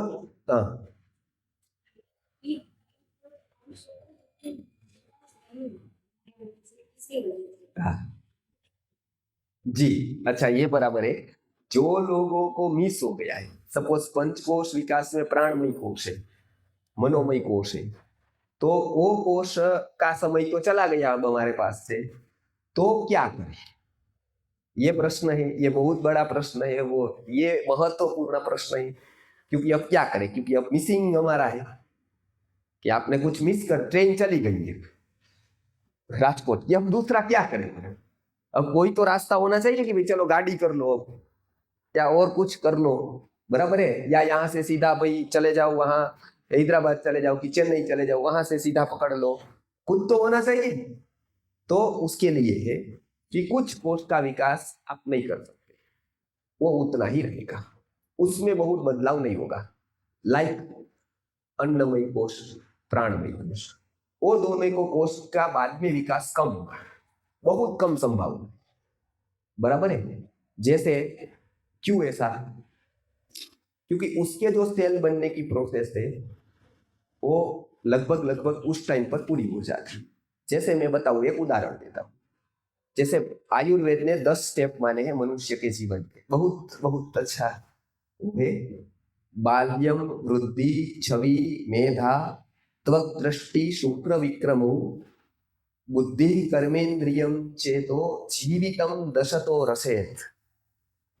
हमारा जीवन एक साथ नहीं जाता है, 10% कम होता है 10 ईयर्स में।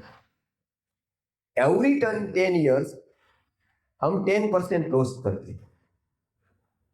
एकदम संपत्ति चली नहीं जाती कि आज करोड़पति था दूसरे दिन रोडपति हो गया, ऐसा नहीं, धीरे धीरे जाता है। तो पहले 10 साल में क्या चला गया? बाल्य। बाल्य कब तक है? 10 साल तक। 10 साल गया कि आपका बाल्य गया, बराबर है?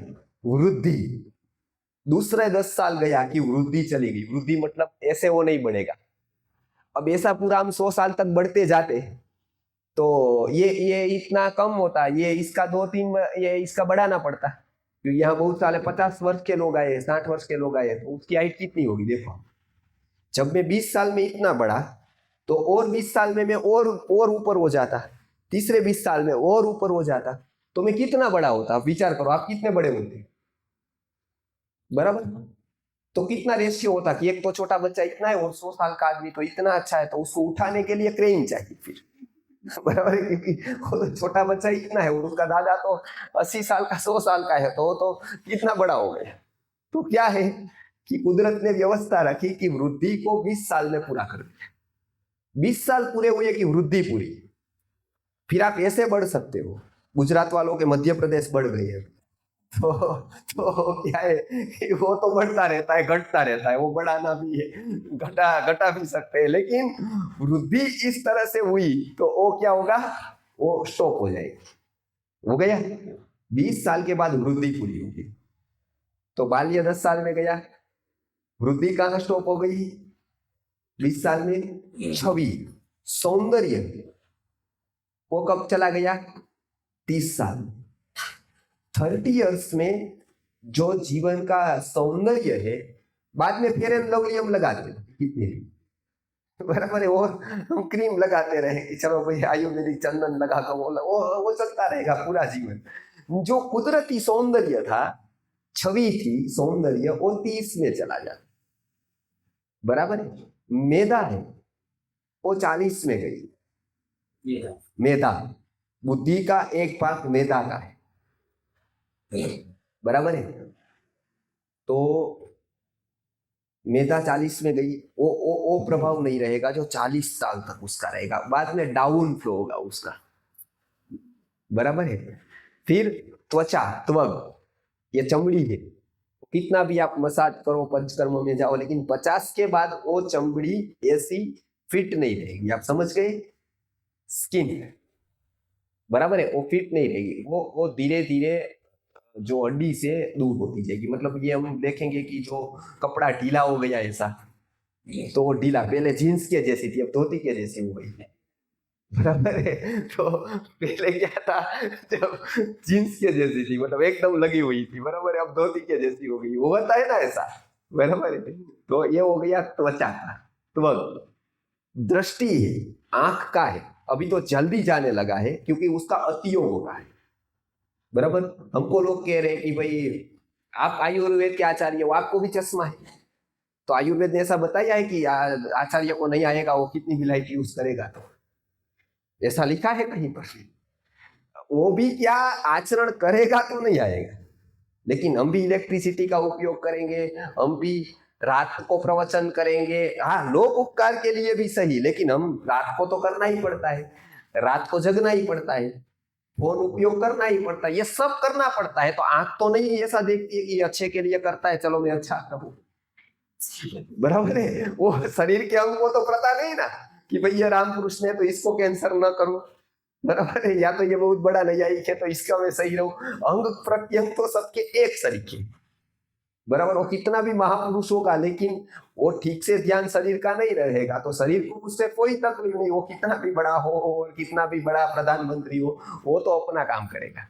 तो आंख का अतियोग हो गया, क्योंकि ये प्रकाश हमारे लिए नहीं है, आंख को नुकसान करता है, इलेक्ट्रिसिटी आंख को नुकसान करती है, हमारे लिए रात में काम है ही नहीं, कुदरत ने रात कर दी।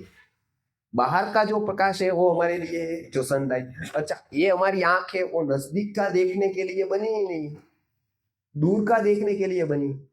और हम स्क्रीन पर लगे रहते हैं पूरे दिन, अच्छे काम के लिए लगते, लेकिन लगना तो स्क्रीन पर है, तो आंख को हानि होगी। तो लेकिन उसका स्वभाव क्या है, 60 ईयर्स, 60 ईयर्स में वो आंख की शक्ति चली जाएगी, आप समझ गए, धीरे धीरे कम होती जाएगी, बराबर है। तो त्वक, दृष्टि, शुक्र, शुक्र का जो बल है, बराबर है, शुक्र का अर्थात पुरुष जो शुक्र है प्रजोत्पत्ति वाला, वो शुक्र बल कब है, 70 में पूरा हो जाएगा, बराबर है।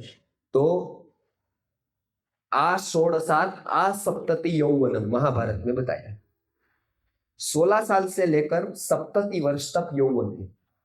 अभी आज तो हम कहते हैं कि आई एम 25 ईयर्स ओल्ड, बराबर है, मैं 25 साल का बूढ़ा हूं, मतलब बराबर है।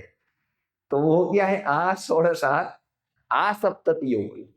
यौवन काल कब कब का है, वो सबसे बड़ा यौवन काल है, वो 16 साल से लेकर 70 वर्ष तक, 70 ईयर्स तक यौवन है, बराबर है। तो सप्तति में क्या हो जाएगा, शुक्र चला जाएगा।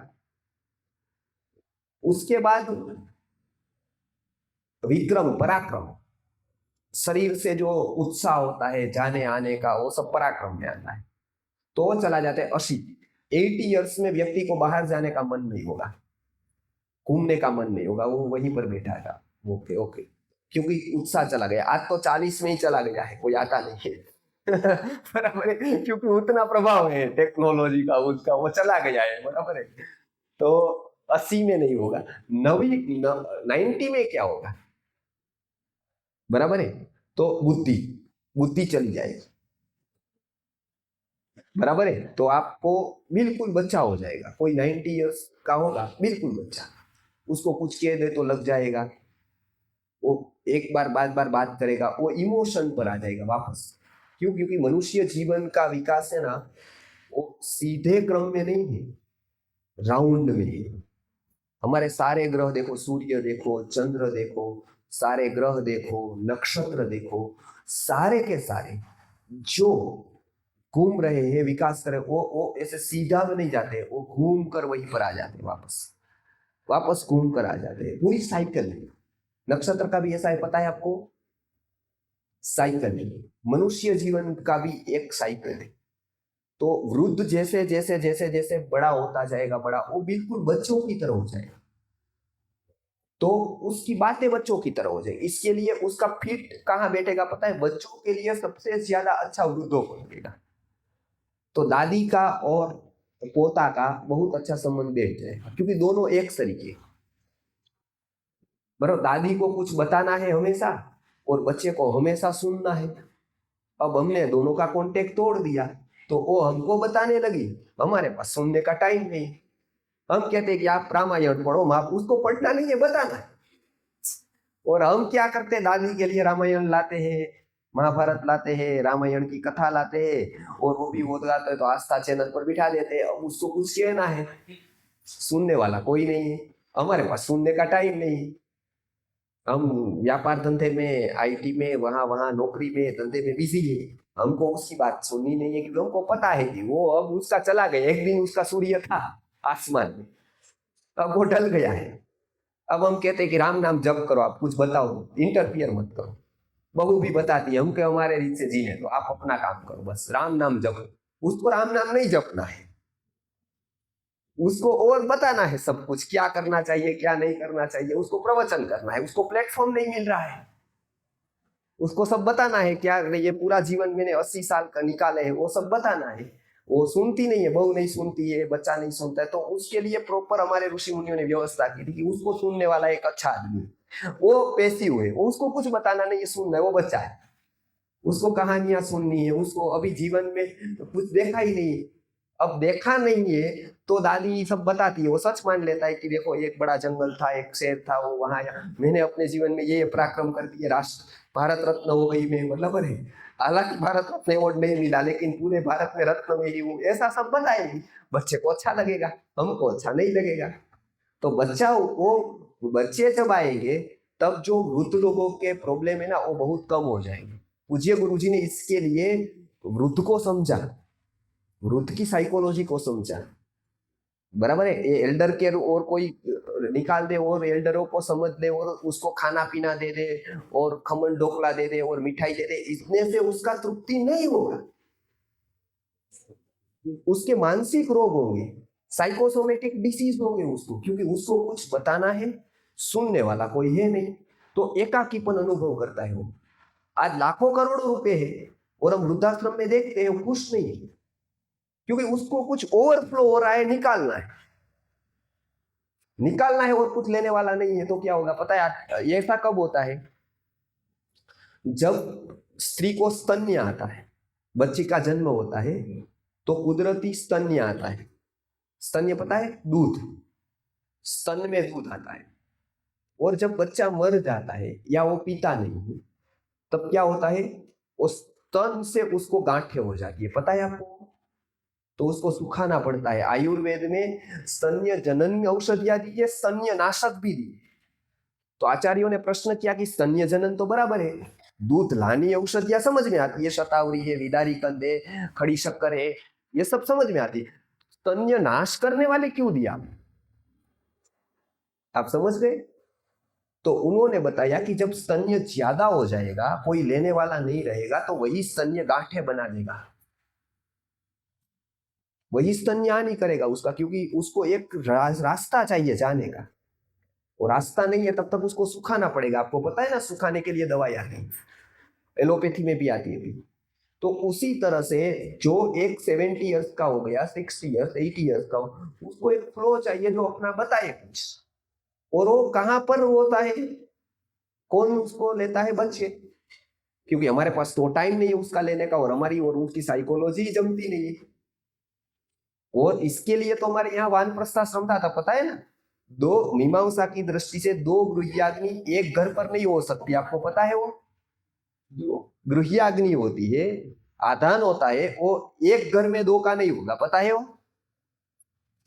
मतलब इसकी शादी हुई तो वो पति पत्नी जगह जाएंगे, दूसरी जगह। आप समझे? अपने बेटे की शादी हुई तो माता पिता को वहां नहीं रहना, ऐसा बताया है। तो ही नहीं तो एक गृह्याग्नि है, दूसरी आई ना। आप समझ गए? नहीं समझे?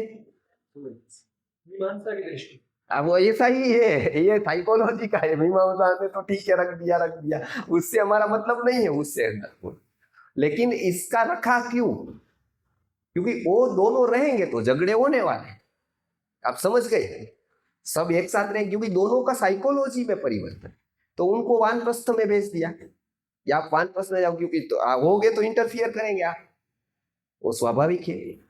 और बच्चा का तो अभी वो एक समय था तो साइकोलॉजी का उपयोग किया था, अब दूसरा समय है तो दूसरी तरह करना होगा। अब उनको आप भेज मत देना कि गुरुजी ने सुनाया है आप जाओ अभी, नहीं तो मेरे पर ब्लेम करेंगे कि ये तो परिवार तोड़ने आया है। मैं तो मनोविज्ञान की बात कर रहा हूँ, आप समझ गए?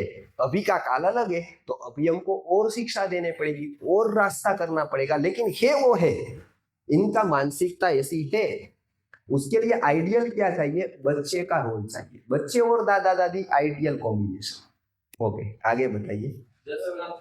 हाँ जी, हाँ जी, एक मिनट। हाँ, समय निकल गया तो क्या करें? अन्नमय और प्राणमय दोनों हमारे शरीर को सस्टेन करने के लिए चाहिए, तो वो तो हम विकास नहीं कर सकते, उसको सस्टेन करने के लिए हम आयुर्वेद का अच्छा फूड करके नियमों का पालन करके कर सकते हैं। प्राणमय में कुछ अच्छी एक्टिविटीज करके सस्टेन कर सकते हैं। तीन का कोष का विकास हम कर सकते हैं, वो तीन है मनोमय, विज्ञानमय, आनंदमय। मनोमय कोष के विकास करने के लिए हम अच्छा साहित्य रोज पढ़े, अच्छा गलत साहित्य को, गलत वीडियोस को, गलत इंफॉर्मेशन को त्याज्य दे, छोड़ दे। क्योंकि देखो ये कल भी मैं बता रहा था, आयुर्वेद में वैद्य का महत्व नहीं है, औषधि का महत्व नहीं, हाँ बराबर है, ये महत्व नहीं। सबसे प्रथम महत्व ये सब सार्थक कब है? जब अपथ्य को छोड़ोगे तब। तो आयुर्वेद ने औषधि पर भार नहीं दिया, वैद्य पर भार नहीं दिया, अपथ्य के परित्याग पर भार, पथ्य पालन पर भार दिया। फोकस केंद्र बिंदु क्या है आयुर्वेद का, पता है आपको? पथ्य, औषध नहीं, वैद्य नहीं, पथ्य, बराबर।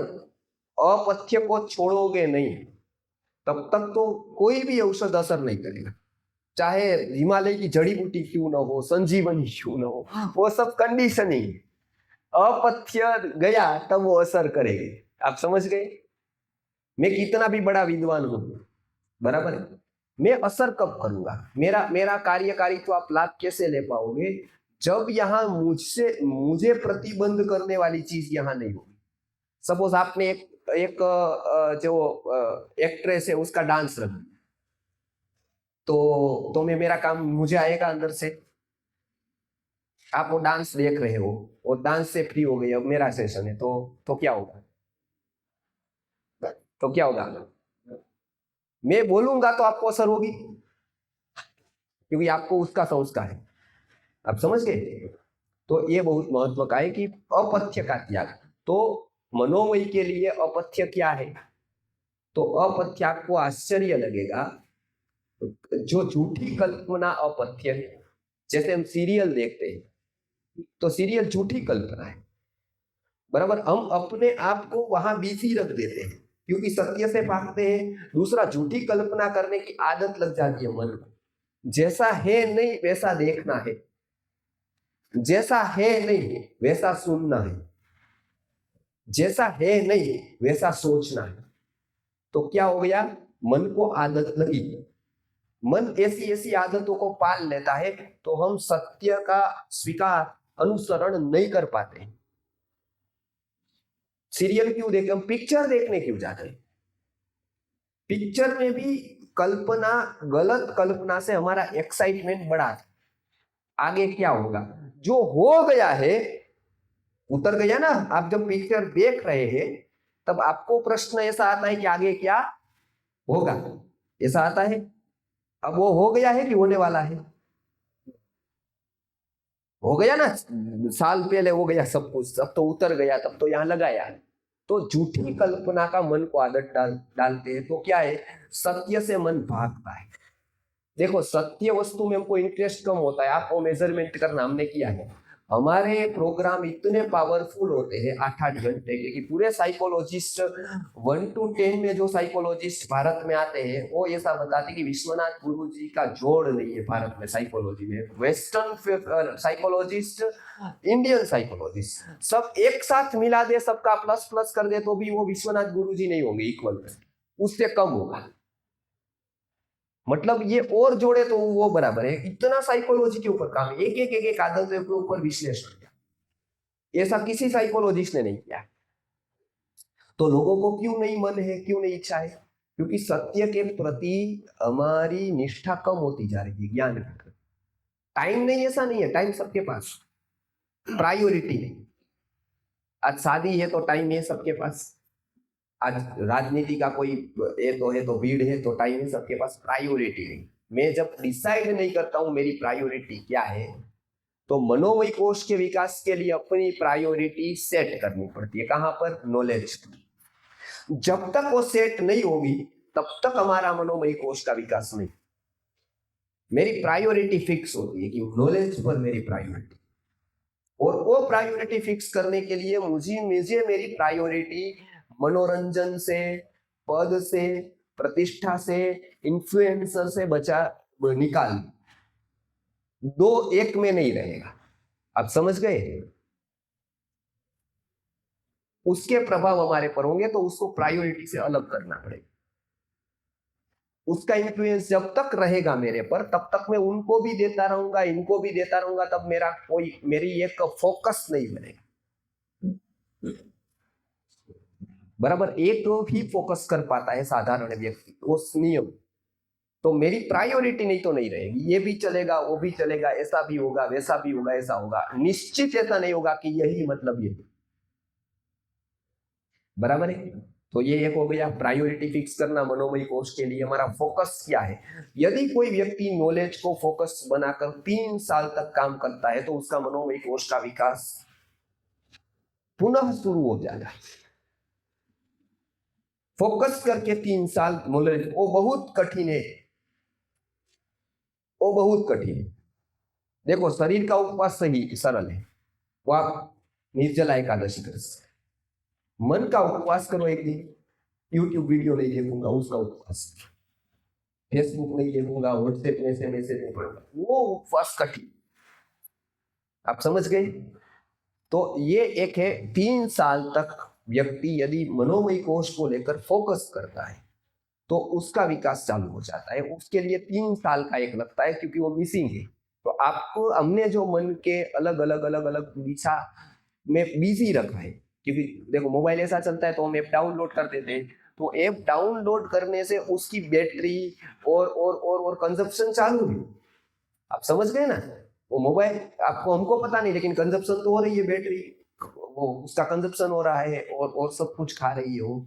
हमारा भी ऐसा होता है कि मनोरंजन से, उससे व्यवहार बचाने के लिए, संभालने के लिए और समाज के कार्यों के लिए हमारा अलग जगह पर पूरा का पूरा बिजी है। तो हम जो शास्त्रों के लिए, जो सही बात समझने के लिए जो फोकस चाहिए, वो फोकस नहीं कर पाते। जब हम फोकस नहीं कर पाते हैं तो उतनी गहराई से हम समझ नहीं पाते हैं। उतनी गहराई से जब हम समझ नहीं पाते हैं तो उतना विकास हम नहीं कर पाते। तो बच्चों को उतना फोकस से जिस लेवल पर कहना चाहिए कह नहीं। बराबर है? तो फोकस की बात है, ठीक है। ये मनोमय। विज्ञानमय के लिए हमारा चिंतन खुद का काम करेगा। सर्जन हम क्या करते हैं, मतलब अलग व्यक्तियों का सुना, मेरा क्या है, मतलब मैंने उससे क्या नहीं, आप समझ के, मैं क्या करूंगा, मतलब वो आपका सर्जन है। आप कुछ 10-15 बच्चों को कुछ आप अपने रीत से कराए, वो आपका सर्जन हो, आपका प्रयोग, क्योंकि आपसे जो होगा वो कोई और नहीं कर पाएगा। सर्जनात्मकता निजी है। जैसे मेरी थंबप्रिंट, आपकी थंबप्रिंट अलग अलग है, पता है आपको? जे थंबप्रिंट है ये मेरी आपकी, ऐसे करोड़ों लोगों की थंबप्रिंट अलग अलग है। जितने भी मानो पूरे विश्व में जितना भी बस्ती है उसका थंबप्रिंट, उसका ये आई का जो रेटिना और मेरा आवाज, उसका आवाज, ये सब अलग अलग है, सब अलग अलग है। अच्छा, अभी का नहीं, जितने लोग चले गए हैं पूर्व में, करोड़ों करोड़ों लोग मर गए, वो तब की थंबप्रिंट अलग अलग है, इससे एक की भी मेरी मैच नहीं हो। और आगे आने वाले करोड़ों लोग जो आने वाले हैं, उसका एक का भी थंबप्रिंट मेरे जैसा नहीं हो। कुदरत ने ऐसा तो कुछ मेरे में रखा है कि जो दूसरे में है ही नहीं, और हर एक व्यक्ति के पास ऐसा है। केवल थंबप्रिंट है, केवल रेटिना है, केवल आवाज है, उतना ही नहीं, तो वो खुद का सर्जन क्या किया, उसने खुद को कितना समझा, वो खुद को समझने के लिए टाइम देना, अर्थात विज्ञानमय कोश का विकास। वो खुद को कैसे समझता है। कभी कभी हमारी शक्ति भी हमको पता नहीं होती, जैसे हनुमान जी को पता है, आपको पता है, वो जामवन उसको याद दिलाता है कि आप ये कर सकते हो, उसके पास शक्ति तो थी, उसको कोई याद दिलाने वाला था। ऐसे हमारे में शक्ति है, लेकिन कोई याद दिलाने वाला जामवन नहीं है। अच्छा, वो आ जाता है तो मार कर निकाल देते हैं कि जाओ जाओ, ये तो गलत है, मेरे में तो है ही नहीं ऐसा। आप समझ गए? तो ये वस्तु है, वो विज्ञानमय कोश का विकास है, उसमें समझने का स्तर होता है, अपने आप को सर्जन करने का स्तर होता है। हम क्या नया सर्जन करते हैं, तो ये एक कर सकते हैं हम अपने आप के लिए समय निकाल कर। कोई सर्जनात्मकता हमारे में यूनिक है तो जाननी होगी, और वो होती ही है, हर एक व्यक्ति में होती है।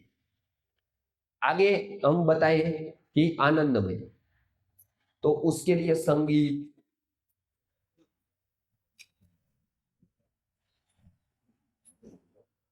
ध्यान,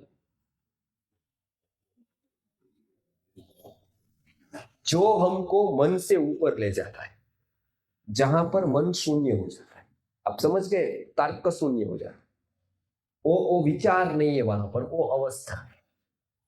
वहां पर क्या नहीं है,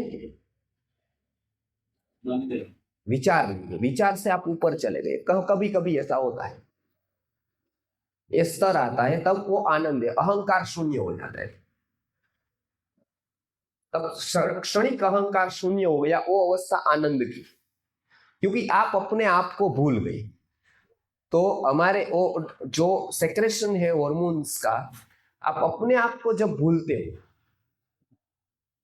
तब होता है, तब वो उसको हम आनंद ऐसा कह सकते हैं, प्रसन्नता कह सकते हैं, बराबर है। जैसे अंतिम में बताता हूं, जैसे किसी की सगाई, अब दोनों प्रेम प्रेमिका है, एक बराबर प्रेम हो गया, दोनों चाहते एक दूसरे को, पर एक स्त्री है एक पुरुष है, बराबर दोनों को प्रेम हो गया, दोनों एक दूसरे को चाहते हैं, सगाई हो गई, मिलना कठिन है बहुत, कभी कभी मिल जाते हैं, बराबर शाम का समय है, दोनों मिल गए, एक जगह पर बैठ गए। अब वो दोनों जब बातें करते तो बातों में कोई दम नहीं होता है कि चलो भाई वो कोई जगत की नई क्रांति लाने की बात कर रहे हो, या तो बहुत बड़ी कोई विज्ञान की खोज करने की बात कर रहे हो कि चलो हम वो नया कुछ बनाएंगे, नया जगत को देंगे, कि ऐसा कुछ होता है। सब बातें वही पुरानी हजारों लाखों साल से जो लोग बता रहे हैं, तू क्या खाया, तुझने क्या, मम्मी क्या कह रही है, क्या नहीं मान रही है, यही बात होती है। लेकिन ये दोनों बात में दोनों इतने मजबूर होते हैं कि किसी का फोन आ जाए तो डिस्टर्बेंस लगता है, और लगता है कि घड़ी बंद हो जाए, पूरा विश्व थम जाए थोड़ी देर के, हमारे दोनों के लिए, बराबर। वो 1 घंटा 2 घंटा 3 घंटा गया ना, तो क्या लगता है पता है, 3-4 मिनट गई, बराबर। इसका अच्छा वर्णन संस्कृत के कवि ने किया है कि प्रेम सत्यम तयोरेव ययोर योग वियोग वत्सरा वासरायंती वत्सरा, बराबर है। क्या अर्थ है उसका संस्कृत में, पता चला आपको? उसमें क्या बताया कि प्रेम सत्यम तयोरेव, जो दोनों के बीच में जो आकर्षण इतना प्रबल है, प्रेम, वो सत्य उसी को है जब क्या क्या होता है, प्रेम सत्यम तयोरेव ययोर योग वियोग, योग की अवस्था में, दोनों को मिलने की अवस्था में ऐसा होता है कि सालों जाते उसको लगा घंटे गए, वो प्रेम केवल ये मैं बात नहीं कर रहा हूं कि केवल एक स्त्री पुरुष का होगा या फिर एक से जेंडर का होगा, वो तो कंटाल जाएंगे। शरीर के ऊपर का जब होगा, भौतिक होगा, मानसिक होगा, अलग स्तर का होगा, तो क्या होगा? वत्सरा वासरियंती, बराबर है कि वत्सरा वासरियंती, मतलब जैसे ए वार लगेगा कि 1 साल गया तो संडे गया, ऐसा एक वार गया, बराबर है। और उसमें क्या होगा? वासरायंती वत्सरा, अर्थात 1 दिन गया तो लगेगा 1 साल गया, इतना लंबा लगेगा। समझ गए? आप समझ गए ना? मतलब ऐसा। गुरु जी को एक अंतिम में बात बता दूं, बहुत उपयोगी है। आप बता रहे ना, गुरु जी की बात बता दो। गुरु जी ने निर्णय किया कि भाई मैं इस साल अंतिम है मेरा, अब मैं नहीं हूं अगले साल। बराबर, पातंजल योग भाष्य के पाठ के वक्त बताया, व्यास भाष्य के समय पर, कि ये मेरा अंतिम वर्ष है, अब अगले साल में नहीं हूं इस समय। तो सन्नाटा छा गया। आगे सन्यासी बैठे थे, हम लोग पाठ में बैठे थे, व्यास भाष्य योग दर्शन का चल रहा है। तो उस समय उन्होंने बता दिया कि ये मेरा अंतिम वर्ष है। भाष्य की अनुवृत्ति पढ़ाते पढ़ाते उन्होंने बोला कि ये मेरा अंतिम वर्ष है, अगले वर्ष में इस समय नहीं। तो आश्चर्य लगा, सन्नाटा छा गया कि ये कभी गलत बोलते नहीं। अब थोड़े दिन तो हम मानसिक रूप से अस्वस्थ हो गए कि क्या होगा क्या होगा, क्योंकि हर दिन प्रश्न है कि क्या होगा, बराबर, क्या रोज पढ़ रहे हैं और क्या होगा क्या होगा, ऐसा ऐसा कोई सेट नहीं। तो एक हमारे बीच में एक तार्किक बहुत था, आनंद, वो गुरु जी को कुछ भी उटपटांग प्रश्न करता था, उसकी भूमिका ये थी, गुरु जी भी उसको उटपटांग प्रश्न को भी जवाब दे देते थे, उसको लड़का मानते थे कि चलो भाई वो ऐसा है। हम तो मर्यादा रखते थे, मतलब हमारा तो बहुत मर्यादित व्यवहार था, ऐसा उटपटांग नहीं था। तो वो तो उटपटांग प्रश्न पूछता था।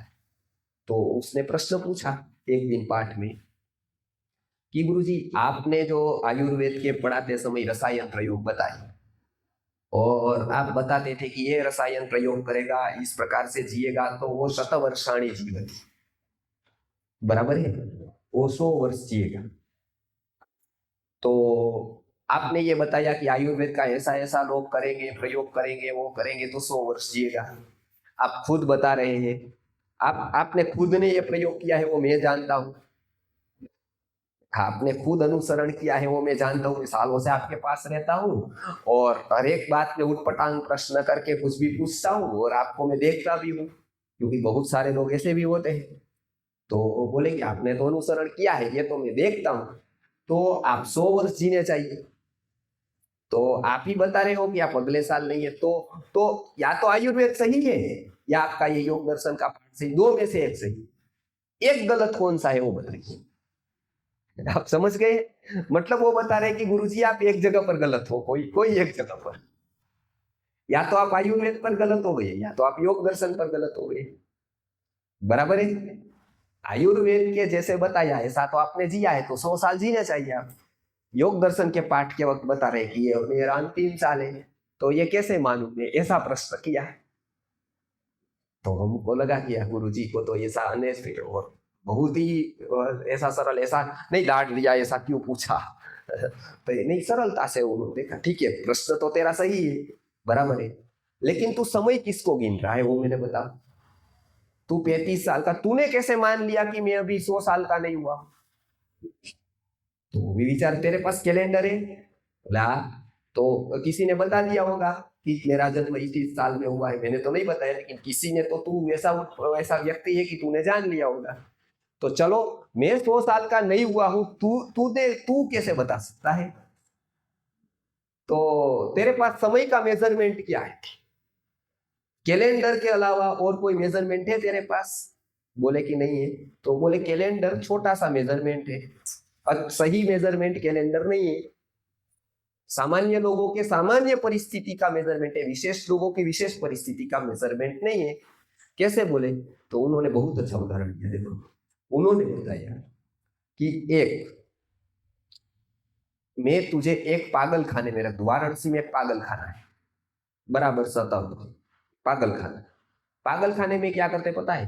वो जवाहरलाल नेहरू एक बार पागल खाने में गए थे विजिट के लिए, तो जो पागल होते हैं ना, उसने तूरे करी तो धूली उड़ाना चालू कर दिया, पूरा वो नाचना चालू कर दिया, उसके ऊपर आई आई आई दादाजी आई आई आई ऐसा करके वो स्वाद पकड़ने लगे। तो गुस्से हो गए।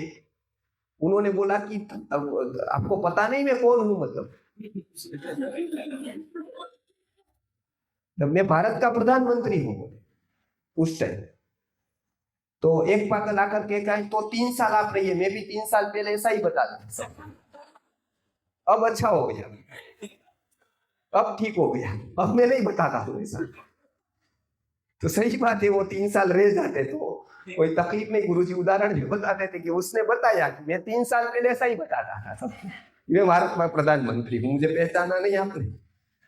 तो गुरुजी ने बताया कि ऐसा पागल खाना है, वो पागल खाने में आनंद तुझे मैं रख कर आता हूँ, चलो प्रयोग, आपको जवाब चाहिए ना, मैं दे दूं। तो आनंद घबरा गया। अब वो बोला कि अब एक रास्ता है, या तो मैं तुझे रख कर फील करवाऊं, या मैं तुझे पूछूं, तू 2 में से क्या पास करेगा। तुझे जवाब जरूरी नहीं है मैं शब्दों से दूं, मेरा जवाब देने का तरीका अलग अलग है, तुझे जवाब से मतलब है, कैसे कहूं वो का मतलब है। आनंद घबरा गया पूरा कि वो मुझे रख करना है सही। तो पागल खाना बड़ू अजीब गरीब है, वाराणसी का था वो। तो वहां पर क्या है कि वो पागल सब लोग एक जगह रहते हैं। वो हम वहां दवाई भी देते थे, बहुत सारे पागल खानों में दवाई दी है, बच्चा का योग दिया है, बहुत ठीक भी हुए मानसिक रूप से। तो वो क्या करते हैं, पूरा दिन वो शोर मचाते हैं, झगड़ते हैं, लड़ते हैं, और फिर एक दूसरे को गले लगा लेते हैं, जैसे अभी हम समाज में कर रहे हैं। ऐसा कई सालों पे है, पागल लोग करते थे। तो वो एक दूसरे को गले लगा लेते हैं, कभी कभी झगड़ लेते हैं, कभी लड़ लेते हैं, कभी पत्थर मार देते हैं, ऐसा कुछ चलता रहता है पूरा दिन।